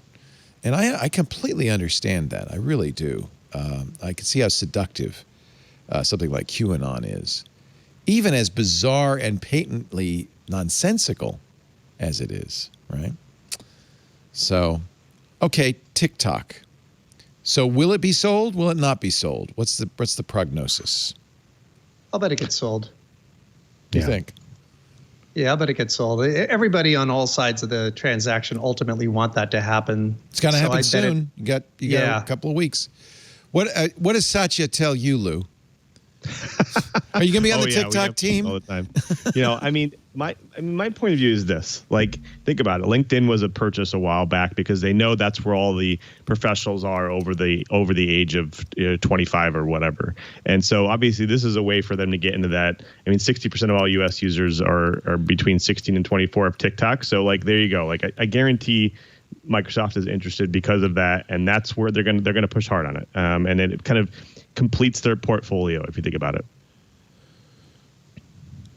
They bought LinkedIn. That's right. Same reason? They brought Minecraft. Minecraft was a good purchase. And I think Microsoft has been a great steward of Minecraft. That has gotten better since Microsoft bought it. Yes? Although they've been eclipsed by Roblox, I believe, in have users. They? Yeah, I think so. Yeah. Roblox is big on TikTok with the kids. Yeah. I know that because Michael, who's become a big part of this show, our 17-year-olds, went to grade school with a young girl who he had a crush on at the time, who now is like a major TikTok star. She's the queen of Roblox. So I know that. So there is some sort of nexus. I never got into Roblox. Should I? Is that something an adult would be interested in? I think it's a pretty young demographic. Yeah. Sorry? Dan? They're a creep. I mean, it is used by predators. Oh, really? For sure. Oh, God. Yeah, absolutely. Yeah. Because that's where kids are. And it's an online service. As opposed to Minecraft, you really couldn't be a predator in Minecraft. You'd be an 8-bit predator. But Roblox it's the same thing. These are social network. Your avatar can be creepy. No, you're exactly right. These are social networks, and I mean, where there are social networks, there are people, creeps. there are creeps. Yeah. Right? Isn't that nice? Isn't that special? We're trying to figure out what to do. John Prosser, who is a pretty prolific and fairly accurate Apple tipster on Twitter. He's 77% accurate, according to people who keep track of this thing. Prosser says that there will be an Apple announcement on Tuesday. Yes. Not clear if the announcement will be a live stream or merely a press release. His last tweet 9 hours ago, Apple press release is currently scheduled for Tuesday at 9 a.m. Eastern. Though I should note, it's not locked in until the press has been briefed day of. I'll tweet early that morning to update you if it changes. We know that there are new iPads, at least one new iPad, an iPad Air, but I think more than one, in the offing, as well as Apple Watches in the offing. But a press release, this would normally be the day, Tuesday, that Apple would announce the new iPhones. I think we're delayed on those because of COVID. Apple said in its last quarterly results that they would be delayed probably as much as a month, kind of more like the iPhone 10 timeframe. Prosser, last August, so it's a really old tweet, but he did update it September 1st, said the Apple Watch and iPad via press release this week, iPhone 12 event next month, the week of October 12th. The devices will be available for pre-order that day, but not shipping till October 19th. And then the iPhone 12 Pro device, the high-end iPhone with 5G, not till November. So that's the timeline. You know what? Whether that's accurate or made up, we'll find out probably Tuesday. I was hoping there'd be an event. I told the team, let's be here early and get ready, and maybe there'll be an event. But maybe not. Maybe it'll just be a press release. I guess none of you care at all. You want to talk about TikTok some more? Because that's the choice, guys. I'm sorry. I'd be excited for an Apple Glass announcement, but I don't think that's coming until a couple of years from now. Yeah, next year or the year after. Yeah. Wouldn't that be cool? I just don't want another device to come out, so I have to pay for more devices. Oh, join my pain. I hate this time of year. Fortunately, I can now kind of palm this. I still have to buy it, but at least I don't have to. I can have Jason Howell do the Note 20 and the S20, and I don't know if we'll do the Fold. I decided to take the Duo, but then there's going to be new iPhones to buy. Maybe I'll make Micah use those. I'll palm it off on the other guys. Do you feel obligated to buy all this stuff? You don't have to buy this stuff, Lou, or do you feel like you should? You know, I don't feel obligated, but I do like to buy the latest tech and run our software on it only because that makes sense. Yeah, I mean, can you get the boss to buy it? I mean, you don't have to. Do you have to lay out your own money? Most of the time, no. Most of the time, I don't. But most of the time I do, only because I want to be able to use my own apps and exactly view my own software on it. Exactly. That's why I try to, if I can afford to, buy it, because I don't think you have a real experience with a 2-week review that you don't really invest in. No, you really can't. I'm going to invest in the Duo. It's going to be my we'll see, my primary you get the pen? carry. No, should I? Did you get the pen with it? Look how big that is. That's bigger than the Duo. Carrier. You don't get it with the Duo, but this is by far the most superior pen I've ever used. Which one? That's the one that comes with the X. Yes. Well, it doesn't come. Right. It hides. Right, it hides inside. But the X doesn't come with this cool little magnetic charging thing. Oh, can you get that from Microsoft? So you can get that from Microsoft. I have a Lenovo sitting in front of me that comes with a pen. Will that pen work with the Go? It works with Windows 10. That's a good question. I've not tried that. I'll find out. Yeah. I don't want to carry something this big along with this tiny little thin thing. Yeah. Now, this is actually important for you because you work on the Office team. I have to say, the Touch First Office on the iPad might be the best version of Office out there. It's really nice. Yeah. It's way better than Google Docs on the... Way better. Yeah, Google Docs is not good on the on iOS. And I presume... Watch this, kids. I presume Office would work pretty nicely on a Duo. Oh, very good. Oh, very good. Yeah, there's been builds for a while of Office working on those devices, and I can tell you the experience is awesome. It's funny. I don't normally say Outlook experience is awesome. No, I hate Outlook. Sorry, Outlook team. But I think that it really is awesome on a device like that. Because you have the list of emails on the left screen, you have the email on the right screen, or vice versa. That looks pretty. I saw Panos demonstrating that. It looks pretty nice.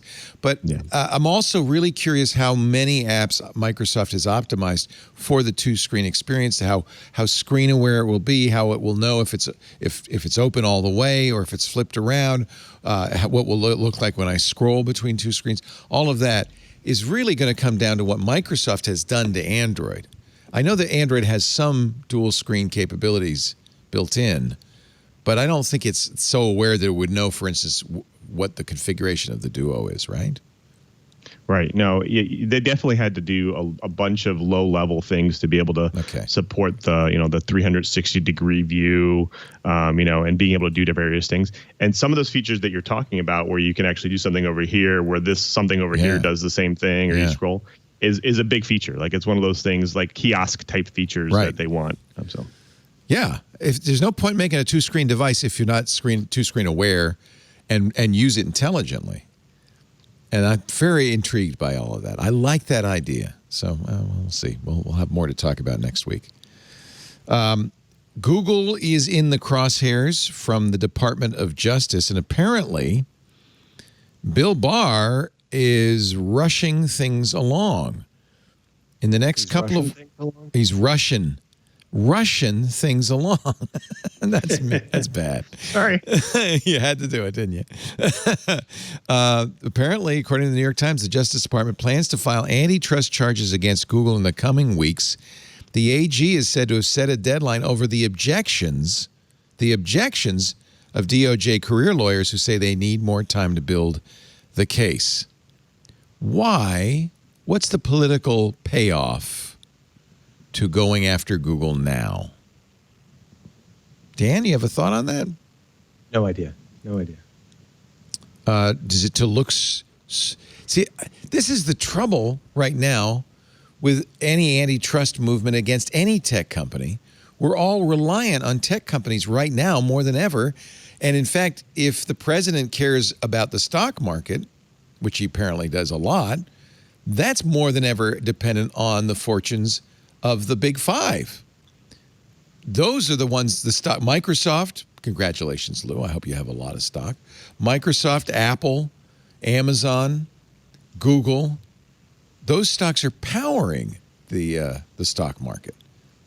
The other stocks, not so much.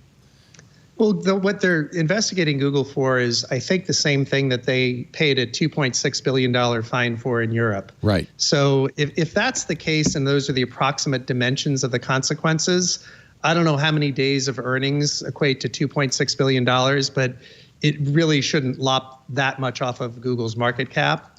In terms as for why Barr is rushing it, maybe he feels that he's on a short clock now and he wants to make sure that he gets his licks in before there's an administration change. Interesting.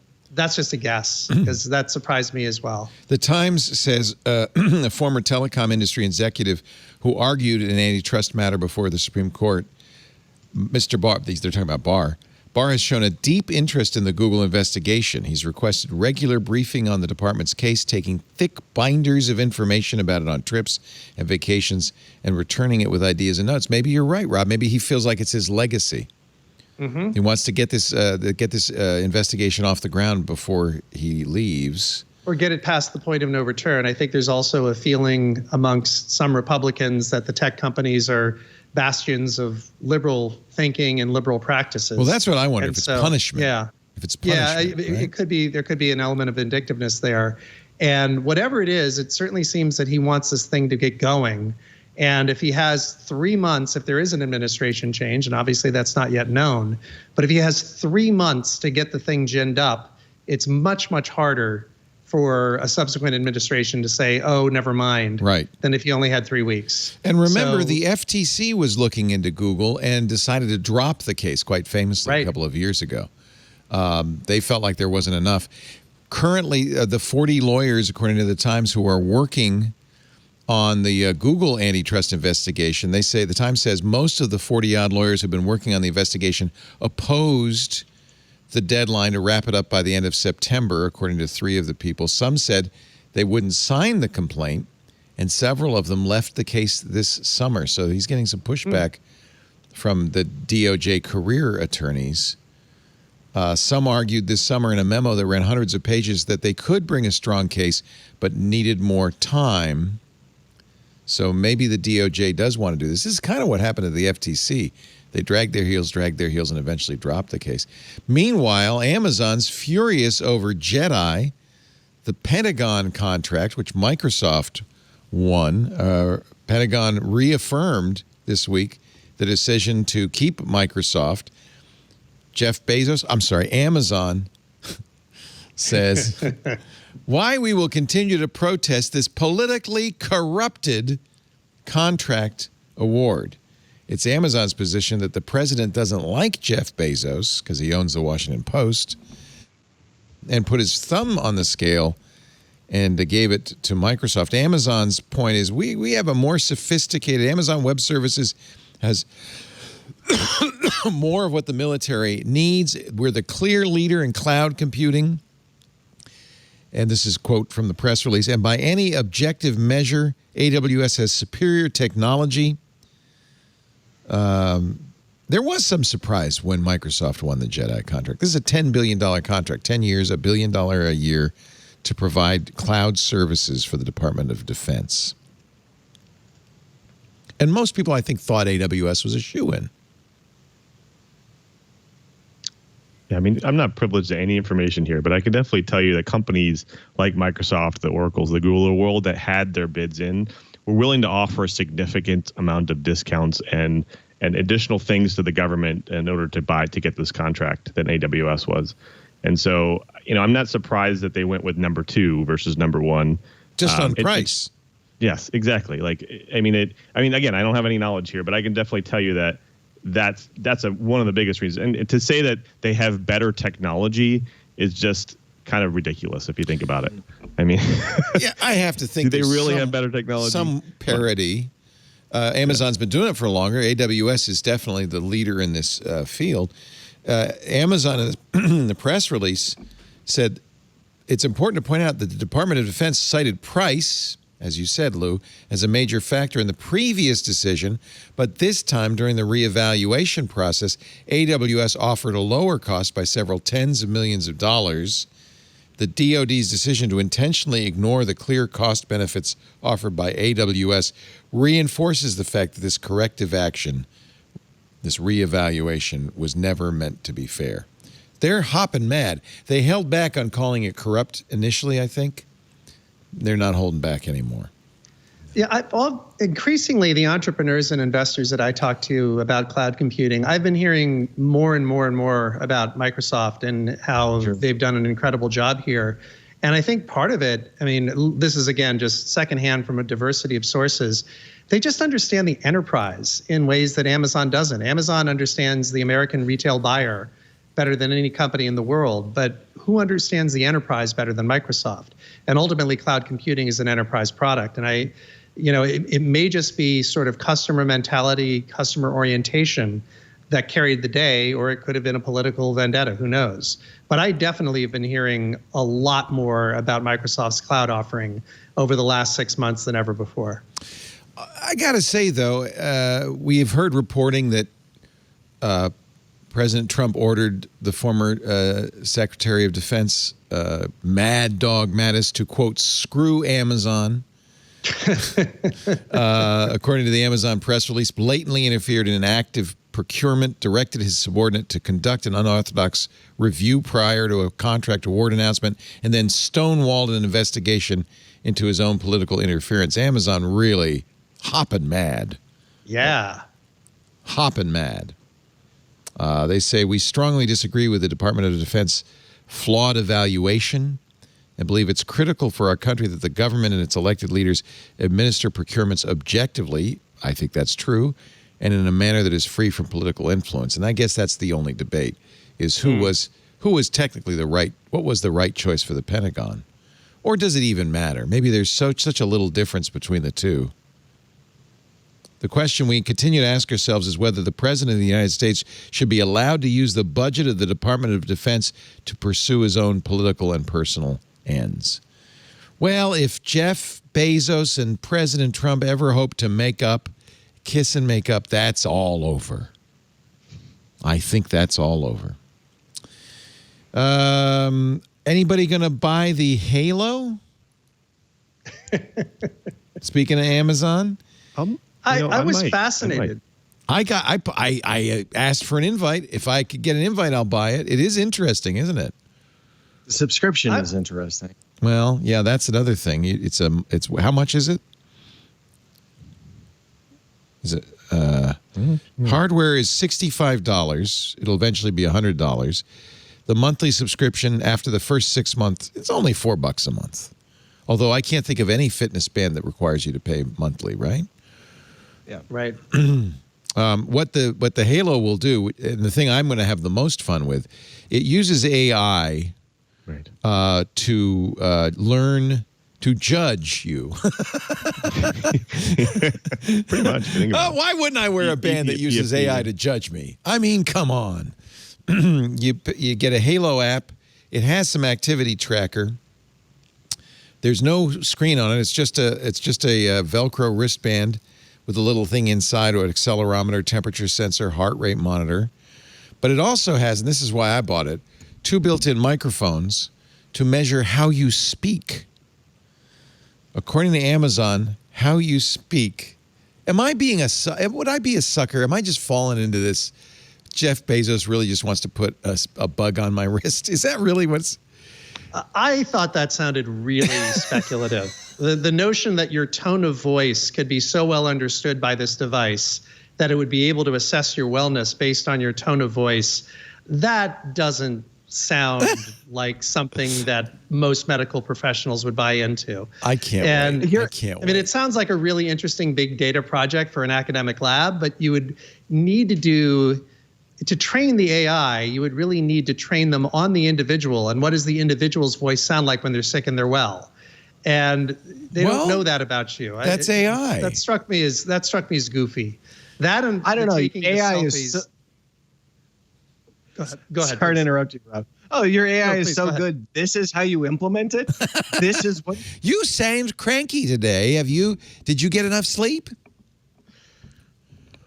Well, they'll know if you got enough sleep. They'll know. According to Amazon, how you speak is a useful indicator of your well-being, both emotionally and physically. So it will monitor your tone to determine if you're feeling positive enough to get through your day. I just think it'll be funny. Every day I'll come in here and I'll just check my tone. Each morning you'll get a breakdown of your tonal patterns with tips on how to sound warmer. Yeah, that doesn't sound like wellness to me. That sounds like a Black Mirror episode. Yeah. You know, with my wristband telling me, hey, Rob, you can sound more friendly even if you're not feeling that way. The other thing you might have noticed is so this is Amazon's deal. We will give you a fifth mover wristband. There's lots of products that have been out there that are very mature. But we'll give you a sort of a last of the party wristband. All you need to do in return is pay us a monthly subscription price, allow us to bug your wrist, and you need to send us naked pictures of yourself. Because the other thing they said is it says to get your body fat percentage, they want you to take full body selfie with your smartphone camera. Now, I can't imagine that that's wearing a Polar Explorer suit, right? So it sounds like it's saying send us naked selfies and put a bug on your wrist. And what could possibly go wrong with that? I have a theory now. Amazon is going to get more and more outrageous in the things it asks, because eventually what will happen is they'll go, oh, yeah, that was way too intrusive. So you can wear clothes during your naked selfie or something. They'll back it down a little bit and people will go, see, that's not so bad.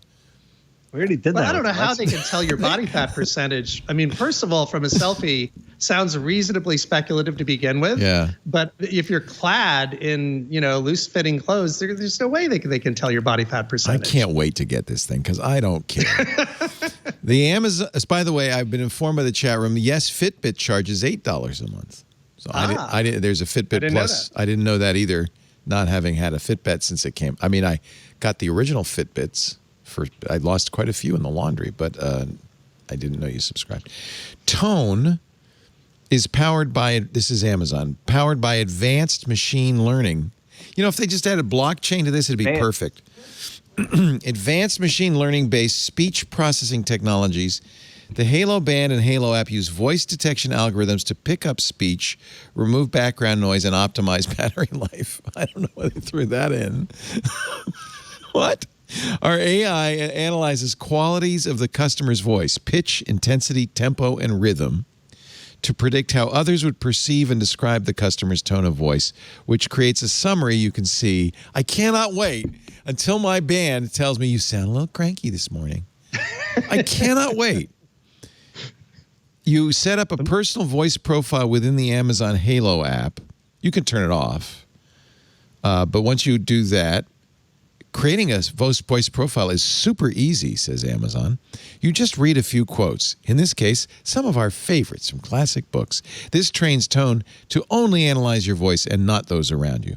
Once you've opted in by creating your voice profile, Tone will run passively and intermittently in the background, so you don't have to think about it. Please don't think about it. Throughout the day, it will take short samples of your speech and analyze the acoustic characteristics that represent how you sound to the people you interact with. I bet you if I do my Scottish accent a lot, they'll think I'm more cranky. You sound really angry. Yeah, I'm angry. I'm Scottish. Of course I'm angry.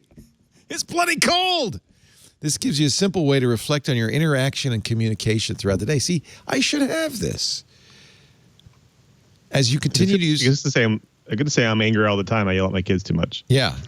Yeah, well, yeah. In addition to the default mode, you can also bookmark important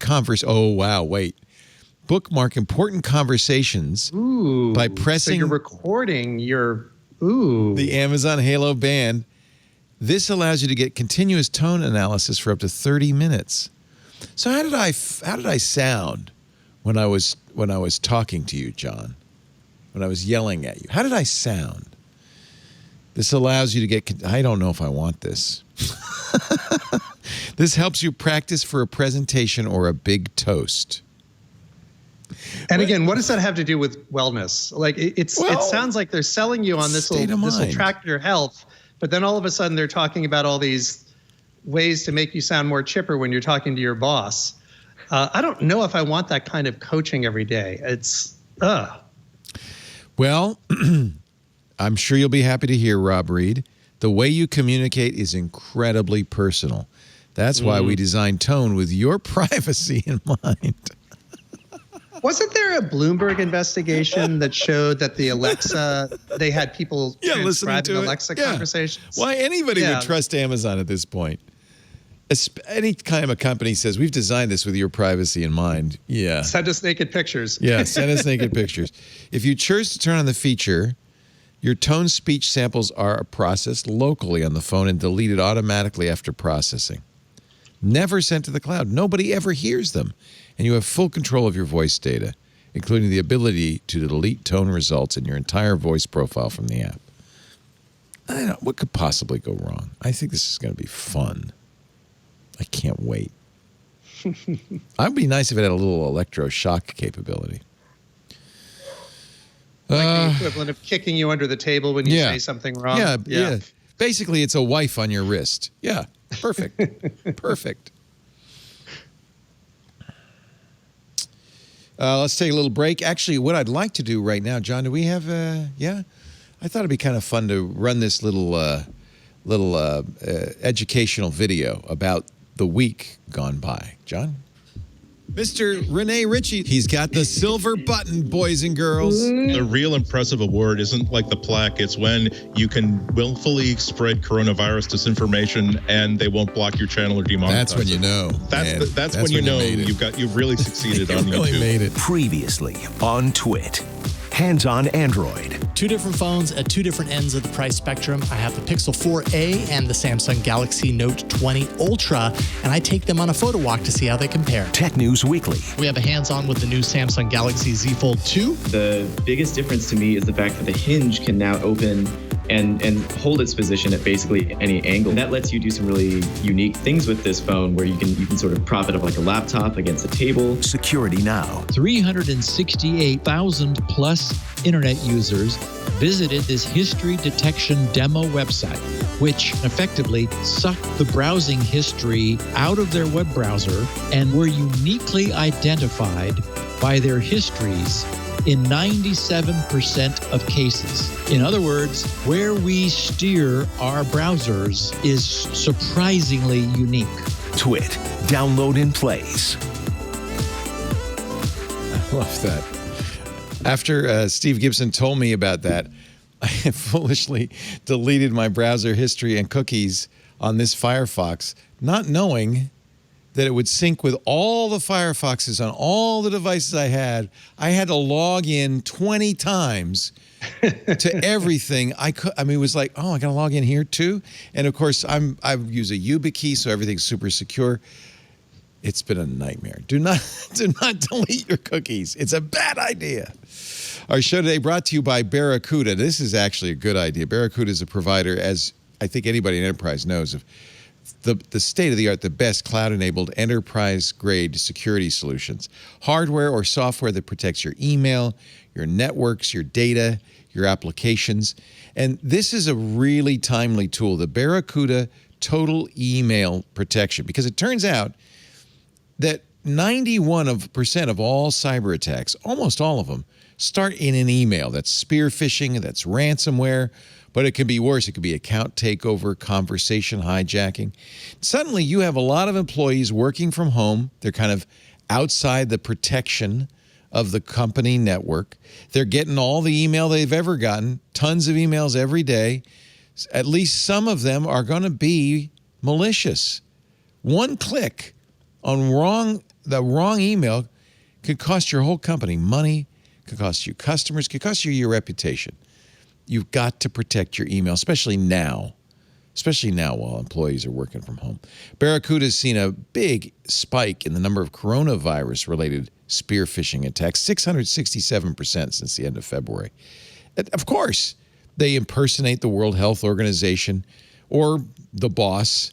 They utilize domain spoofing, so they say, come to the WHO.gov or something like that, and they say, come here, you'll get information that'll help you stay safe, but it's a phishing scam. They're sneaky. And the thing is, they're constantly changing the way they attack. That's why you need Barracuda Total Email Protection. It uses AI-based protection that is constantly adapting to the new forms of attack. It protects you against spear phishing, account takeover, business email compromise. That can be devastating. The conversation hijacking, that's what happened in Norsk Hydro. Remember that last year? One of the biggest aluminum producers in the world, factories all over the world. They were shut down for a couple of weeks, $60 million loss.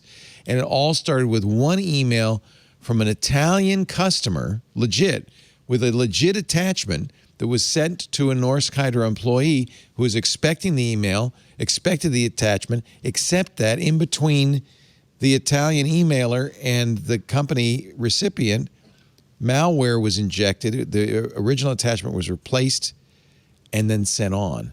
And that was all it took to bring all of Norsk Hydro down. Cost them $60 million. Barracuda Total Email Protection. It's an all-in-one email security, backup, and archiving solution. You get, besides the scanning, you get an automated incident response. So when you see an attack, you can quickly and efficiently address it. Speed is really vital, as you know. The faster you respond, the less damage you're going to suffer. They even have security awareness training, so your employees can be trained. They're the first line of defense. They can be trained into what to look for, what not to click on. Uncover the threats hiding in your inbox right now with a free scan. Look, here's the deal. Right now, if you go to barracuda.com/twit, you can get a free, secure email threat scan of your Office 365 account. Now, I know a lot of you are going to say, I don't want to know. I don't want to see what's in there. Yes, you do. Trust me.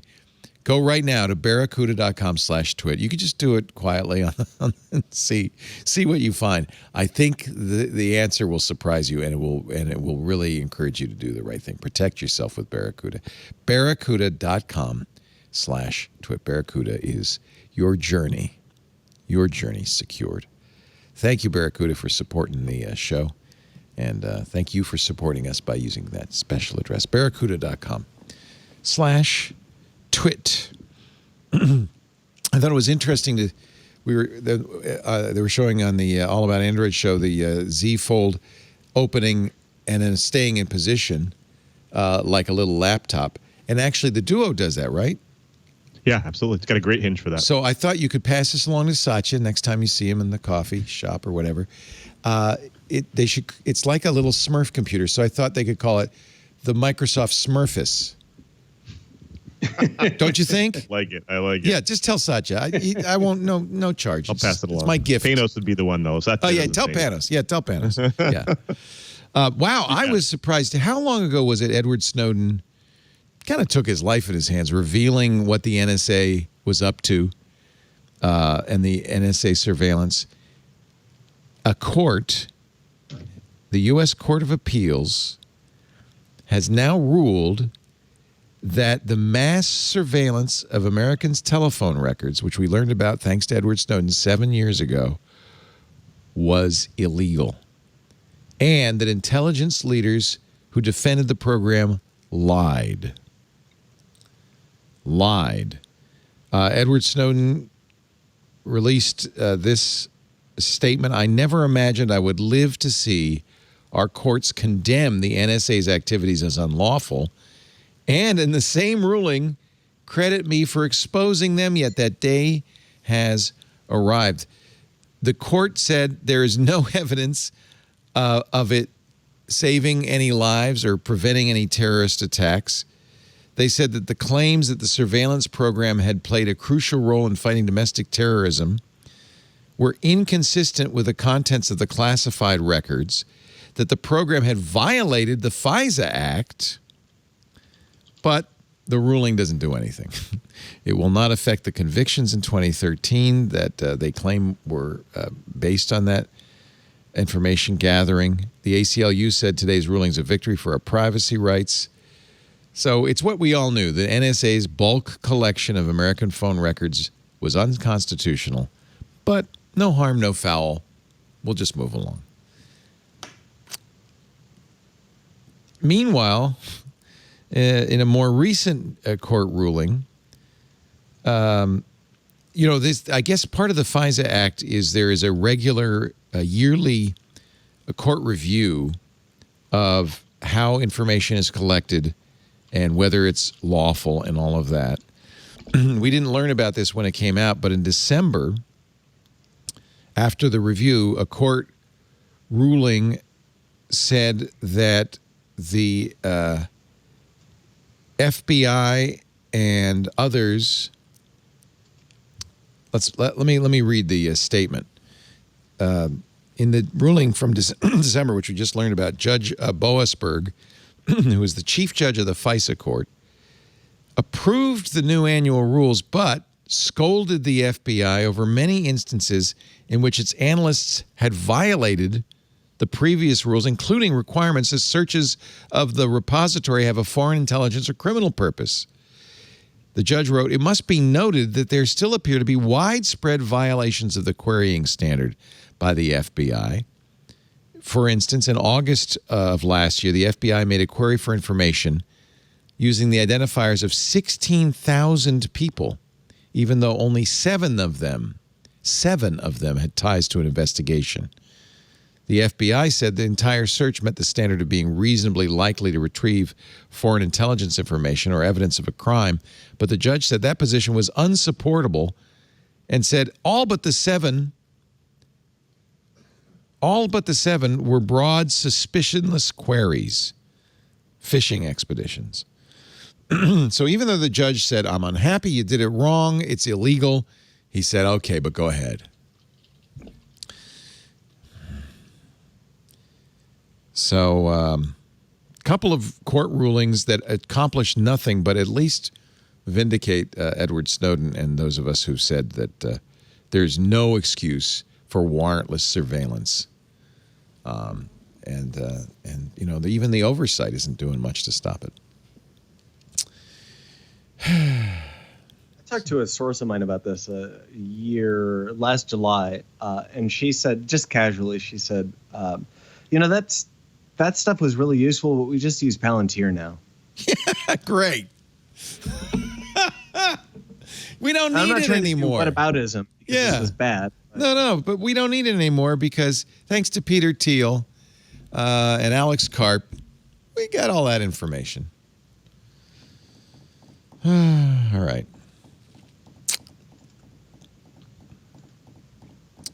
What else? I got an urgent email last week from Cory Doctorow, which I didn't respond to fast enough. The EFF was trying to get the California Assembly to hear a bill that would expand broadband to the people of California. The Assembly, they hoped before adjourning, would hear SB 1130, but they adjourned. They didn't want to hear it. They refused, in fact, to hear it, and the EFF is a little upset. Senator Lena Gonzalez, who had created the bill and really built a coalition for it, even had the support of the governor of California, Gavin Newsom, the California Senate. She said in a press release on the bill, during this crisis, children, and this is true, I've seen pictures of this, are sitting outside Taco Bell so they can access the internet to do their homework. But the Assembly chose to kill SB 1130, the only viable solution in the state legislature to help close the digital divide and provide reliable broadband infrastructure for California students, parents, educators, and first responders. The Assembly put in poison pill amendments that the big telecom industries wanted in there. There were hundreds of phone calls and letters of support. There was an EFF petition. EFF co-sponsored the bill with Common Sense Media. So they're regrouping. And Corey asked me to help by signing the petition, but it didn't work. So even though the Senate passed the bill 30-9 in June, the Assembly just turned its back on it. The idea was to stabilize and expand California's internet infrastructure, spend over $500 million on broadband infrastructure as quickly as possible, enable local governments to finance with bonds $1 billion for long-term low-interest rates to support school districts, build broadband networks at a minimum of 100 megabits per second download with an emphasis on scalability so they wouldn't have to finance new construction later, support low-income neighborhoods that lacked broadband entirely, expand eligibility for state support to secure every rural Californian's internet access. So Corey talked a little bit about this last week. I just thought I'd give you an update. Unfortunately, we weren't able to get that approved in the Assembly. Do any of you use CableCARD? This is kind of a special, narrow bit, but I want to mention it because I use CableCARD. FCC used to require cable companies to provide you with a PCMCIA card, credit card-sized device that you could put in your TiVo, primarily as TiVos, but other devices to make them cable boxes. So you didn't have to use the crappy cable boxes the cable company offered. Cable companies hated it. They would hide it. I remember when I went to get cable cards, it was in the, the guy said, let me see if we got any. He like digs through the back room, dusty shelves, finally finds one. According to the FCC, there are about 500,000 Americans who use CableCARD, but they have changed the rules and cable companies no longer need to offer it. So bye-bye CableCARD. My home run is going to be useless now, you're saying. Exactly. Now, the question is, and the FCC said, don't worry, even if they're not required, they'll still do it for market reasons. I don't think that's the case. Cable companies have always hated CableCARD. Silicon Dust, makers of the HD Home Run, had promised, and I was waiting for this Prime, HD Home Run Prime that would have 6 tuners in it. So you put a CableCARD in there, you could DVR up to 6 shows at the same time, put them on the network so you could watch them anywhere in the house. This is a cord cutter's dream. Actually, it wouldn't be a cord cutter. You still need a cable service. But I suspect that that's why that's been put on hold. Well, I mean, plus you got to remember YouTube TV does this already, where you could go record whatever you want on any channel and it'll stay there for months. So, like, it's, kind of a novelty now. Only a month, but still, yeah. And yeah, I think CableCARD, it's the end of the line for the CableCARD. I'm disappointed because I have 4 TiVos that will be obsoleted as soon as CableCARD. I have 4 CableCARDs in my house. I was waiting for this HD Prime. I would get rid of all but one, and then it would be the solution, but I don't think that's going to happen. Maybe the Biden campaign doesn't understand spending on YouTube, but they know Animal Crossing. You can now get Biden-Harris yard signs for your Animal Crossing New Horizons game. There's something Trump doesn't have. I don't know. That's pretty funny. What's the demographic for Animal Crossing? I don't think they're voters. Maybe they are. Actually, wait a minute. I take it back. I think Christina Warren lives in Animal Crossing. I played Animal Farm like crazy the first 6 or 8 weeks. I think it's an incredibly, terribly complex game hidden under cutesy animals. Yeah. I would play it, but I can't get my Switch away from Michael, so I just have to. He has it and plays it. I said, "Well, how is it?" He said, "Oh, you wouldn't want it. You wouldn't like it." Florence Ion, that's who else plays it. Yeah.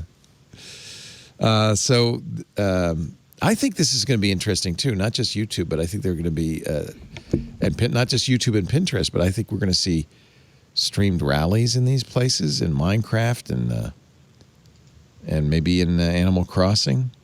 Players can access the designs in-game by scanning the QR codes on the Biden-Harris website. Pick your sign. Here's one that says Joe. I like that, with a little rainbow. Team Joe. I don't know. Is that clearly Joe? 3 sunglasses, red, white, and blue. He's kind of famous for his aviator glasses. That's kind of that doesn't scream it to me, but I guess I see subtle. the reference. It's subtle, yeah. And then Biden-Harris. That's funny. You know, as of late July, they had no director of cybersecurity, but they've launched this by the first week of September. Just shows you how quickly you can get this stuff running. Pinterest says it's no longer going to allow ads on election-related content and searches.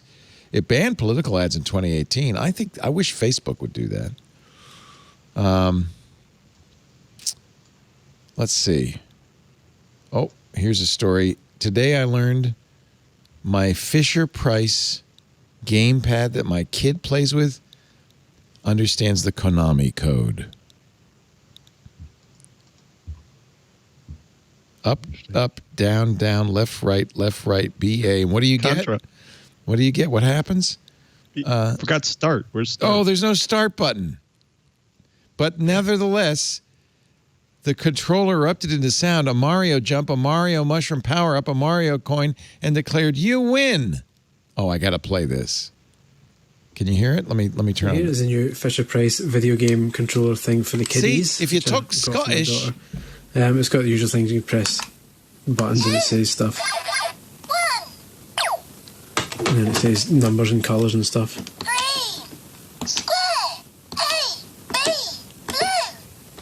Don't give this to your kids, Lou. Don't. Amazingly, if you put in the Konami code, so that's up, up, down, down, left, right, BA. You beat the game. Awesome. Oh, lordy.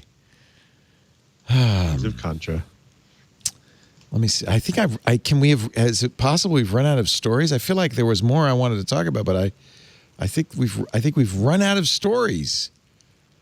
The one thing I want to mention from one of the stories was there was a minor news from Google Maps, but it came directly from Google Maps, and they shared the intriguing statistic that 1 billion kilometers a day, 1 billion kilometers per day, are traveled by Google Maps users. And I did the back of the envelope math on that, and 24 years of that usage is a light year. So I'm always pleased when humans are doing things that can be measured only in light years. Thank you for doing the math. That's all I got. That's all I got. How long before we get a parsec? Can you figure that out Parsec is like 3 point something light years, right? Yeah, so it should be easy to probably 80 years or so. But if we all start using Google Maps more, we will get to a parsec faster. The chat room has a question for the panel. We'll ask that in a minute. But first, a word from LastPass. You know we're here at the LastPass studios. We love LastPass. And I tell you what, so do IT professionals and security professionals. They surveyed 700 IT and security professionals across a range of industries, from financial services to IT to retail. Almost all of them, 82%, said their business had been exposed to a risk due to poor identity and access management. That's why you use LastPass. LastPass makes sure that the right people are using the right resources at the right time from the right place. You get IT oversight. And you know what's amazing? It does something I thought was impossible. It makes you more secure and it's more convenient. What? Usually security and convenience are a trade-off. But LastPass does everything to make it easier to create long, strong passwords, fully random, store them safely, call them up automatically fill them in on web pages and on apps. LastPass has features for a LastPass Enterprise like single sign-on, which is even easier than passwords. Just click a button on your phone that says, yeah, that's me, and you're logged in. LastPass makes it easy and safe for employees to share logins, too. Not write them on Post-it notes or send them by a text or email. No. You can send it directly through LastPass, through their secure encrypted transmission. That is what you want. Enterprise password management ensures oversight of shadow IT and enforceable policies across all password-protected accounts. Multi-factor authentication, too. Not just two-factor. Sure, two-factor. You got biometrics, either fingerprint or face scan, but you also have contextual factors like location or IP address. Those really help make sure the right people are accessing the right resources. And, of course, we know because Steve Gibson checked it out for us 10 years ago now. That's how long we've been using LastPass. We know that it uses the best AES 256-bit encryption. It uses the PBK DF2, the key derivative function, to make sure brute forcing is virtually impossible. Salted hashes to ensure complete security in the cloud. Your data is never decrypted anywhere but on device. And your password is never transmitted to LastPass. They don't have access to it. Only you have access to your data and your password. That's the way it should be done. LastPass does it all right. That's why it's the #1 password manager. Let LastPass securely manage your user's identity and let your employees work more efficiently without making your business vulnerable to cyber threats. If you're in enterprise and you're not using LastPass, you got to do it. We've been using it for a long time. Makes it easy to add new employees automatically and take employees out. It makes it very easy to control who accesses what when. We have folders for different business divisions, so the business office gets their passwords all in one place. The ops guys get their passwords in one place. The studio technicians get their passwords in one place. It's so much better and than any other method of managing it.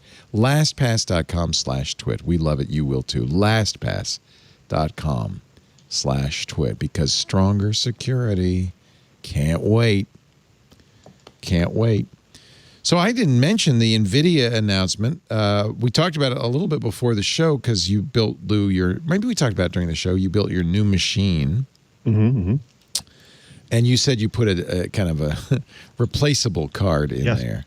The gap filler. Yeah. Gap filler. We still don't know what the new RTX 30 series GPUs will cost, do we? Well, they're saying that the 3090, which is the high end, comes out on the 24th, will be about $1499. And if you think about it, it's high. But if you think about it, if you compare that to some of the previous cards, like the 2080 Ti, it's like in the same ballpark. In fact, that's cheaper than the 2080 Ti. It's got more memory and it's faster. And so it almost sunsets those cards, which is why you're seeing buyout prices in places like Best Buy and Newegg and all those places, because they know that these other cards are just going to completely eclipse the rest of them. Why is NVIDIA being so aggressive about this?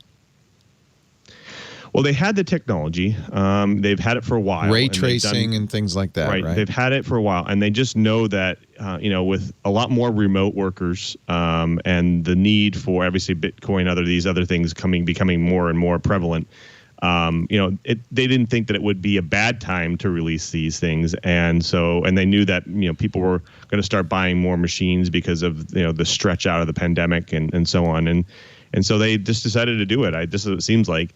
But I'm surprised at the pricing because I've been doing a lot of research on graphics cards, and they can get up there. Like I think Newegg's selling a 2080 Ti a couple weeks ago for like $1,800. Wow. So yeah. So I 14 is a heck of a deal. Yeah.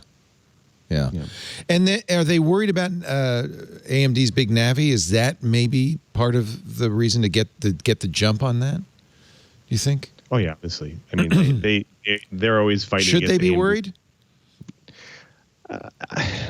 It feels like NVIDIA with ray tracing lapped Radeon, right?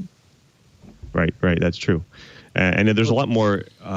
There's a lot more adoption of ray tracing. So I think that's one of the key players too. And so now when you put out the card that can support it, and it'll just make everything more smooth and more realistic. I think that's where AMD's worrying. Yeah. Not that consoles matter as much anymore, but ray tracing will be in each new console. Right. I know. I'm excited. Although I think the real thing to be excited about, especially with NVIDIA, they've had some challenges, but is streaming. I mean, Microsoft too, with what's coming up with xCloud and Game Pass, but NVIDIA's I got rid of my graphics card and got rid of my PC. I'm just down to an old Mac Mini now because I stream everything using GeForce Now. Right.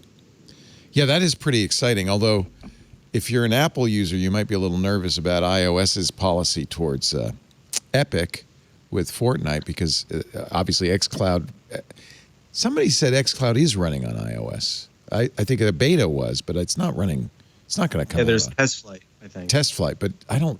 Do you know anything about that, Lou? Have you been following xCloud? No. I mean, Microsoft other than streaming. beta testing it, but I've heard anything. No.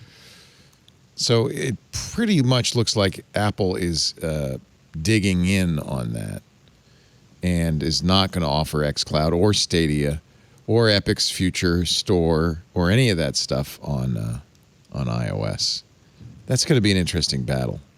And then Apple, it will be. Yeah, then Apple's going to have its own GPU.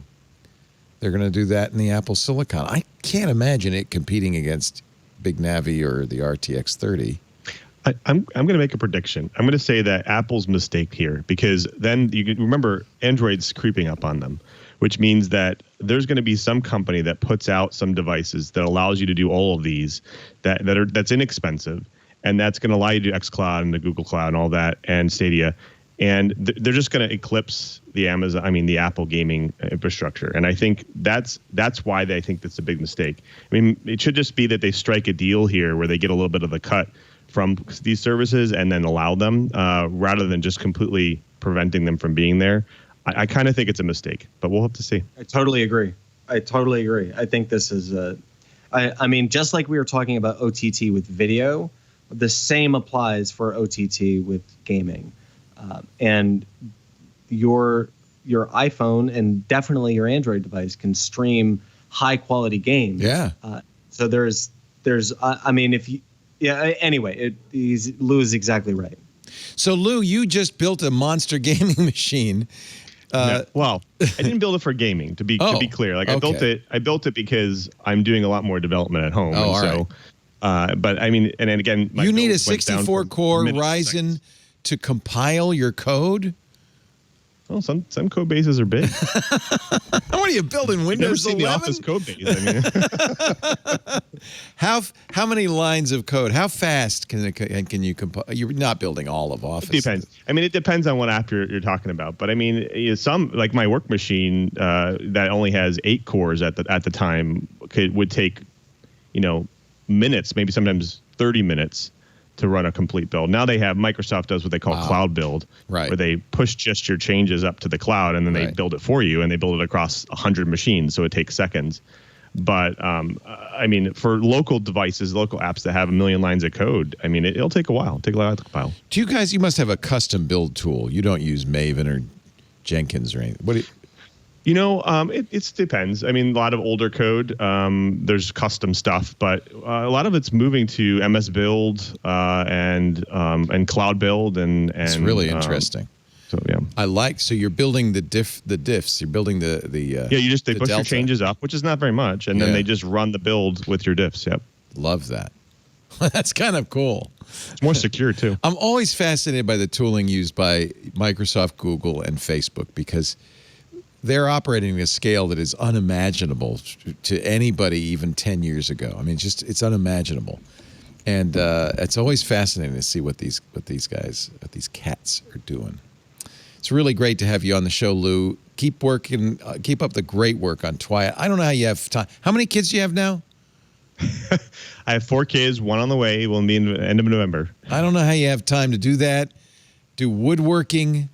Fly. You said earlier today you flew your Microsoft Flight Simulator, and you didn't even know we had an airport. You landed at Petaluma Airport. You got my hopes up. I thought you were coming down, but no, it was just in the flight sim.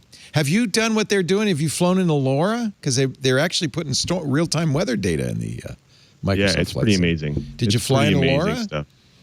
I did not, but I have flown around, in that area and down in the area where they're having a lot of the storms, and it's pretty amazing. That's especially so when you cool. have the monitors behind me, and sooner or later VR will be even more amazing. But nice. That's awesome. Follow Lou on Twyat. He's Lou MM on the Twitter. Anything you want to plug? We just love having you on, Twyat. You're so good. Yeah, come check out Twyat. I mean, we you talk about a little bit about Barracuda, who is the sponsor, but I mean, we had the CTO on recently, and he brought us through a lot of the attacks or malware that's happening today. Some really interesting Salesforces recently on. Nice. So I mean, just come and check it out. I mean, it's a lot of fun. We have a lot of fun on there. We do a lot of latest trends. And you can find some really interesting stuff either if you're not interested in enterprise stuff. So come check it out. Thank you, Lou. This Week in Enterprise Tech. Make sure you subscribe. It's great to see you, Dan Patterson from CNET and CBS News. He's covered. So I love the beats that you choose. You were covering Occupy Wall Street, and then you were doing the election. Are you going to be doing the election beat this year? Oh yeah, we have been for a while. I mean, this campaign has felt. It's been a long campaign. I've been very fortunate. It's been 4 years. Yeah. I cover the intersection of politics and technology. And as you know, I try really hard not to bring partisan stuff here to Twit. And we do spend a lot of time talking tech. But it really has been 4 years. And we have seen these kind of horrifying emergence of groups like QAnon and some of the more violent groups that seem to be radicalized. So I spend a lot of time covering disinformation and the different routes it takes to the president. Yeah.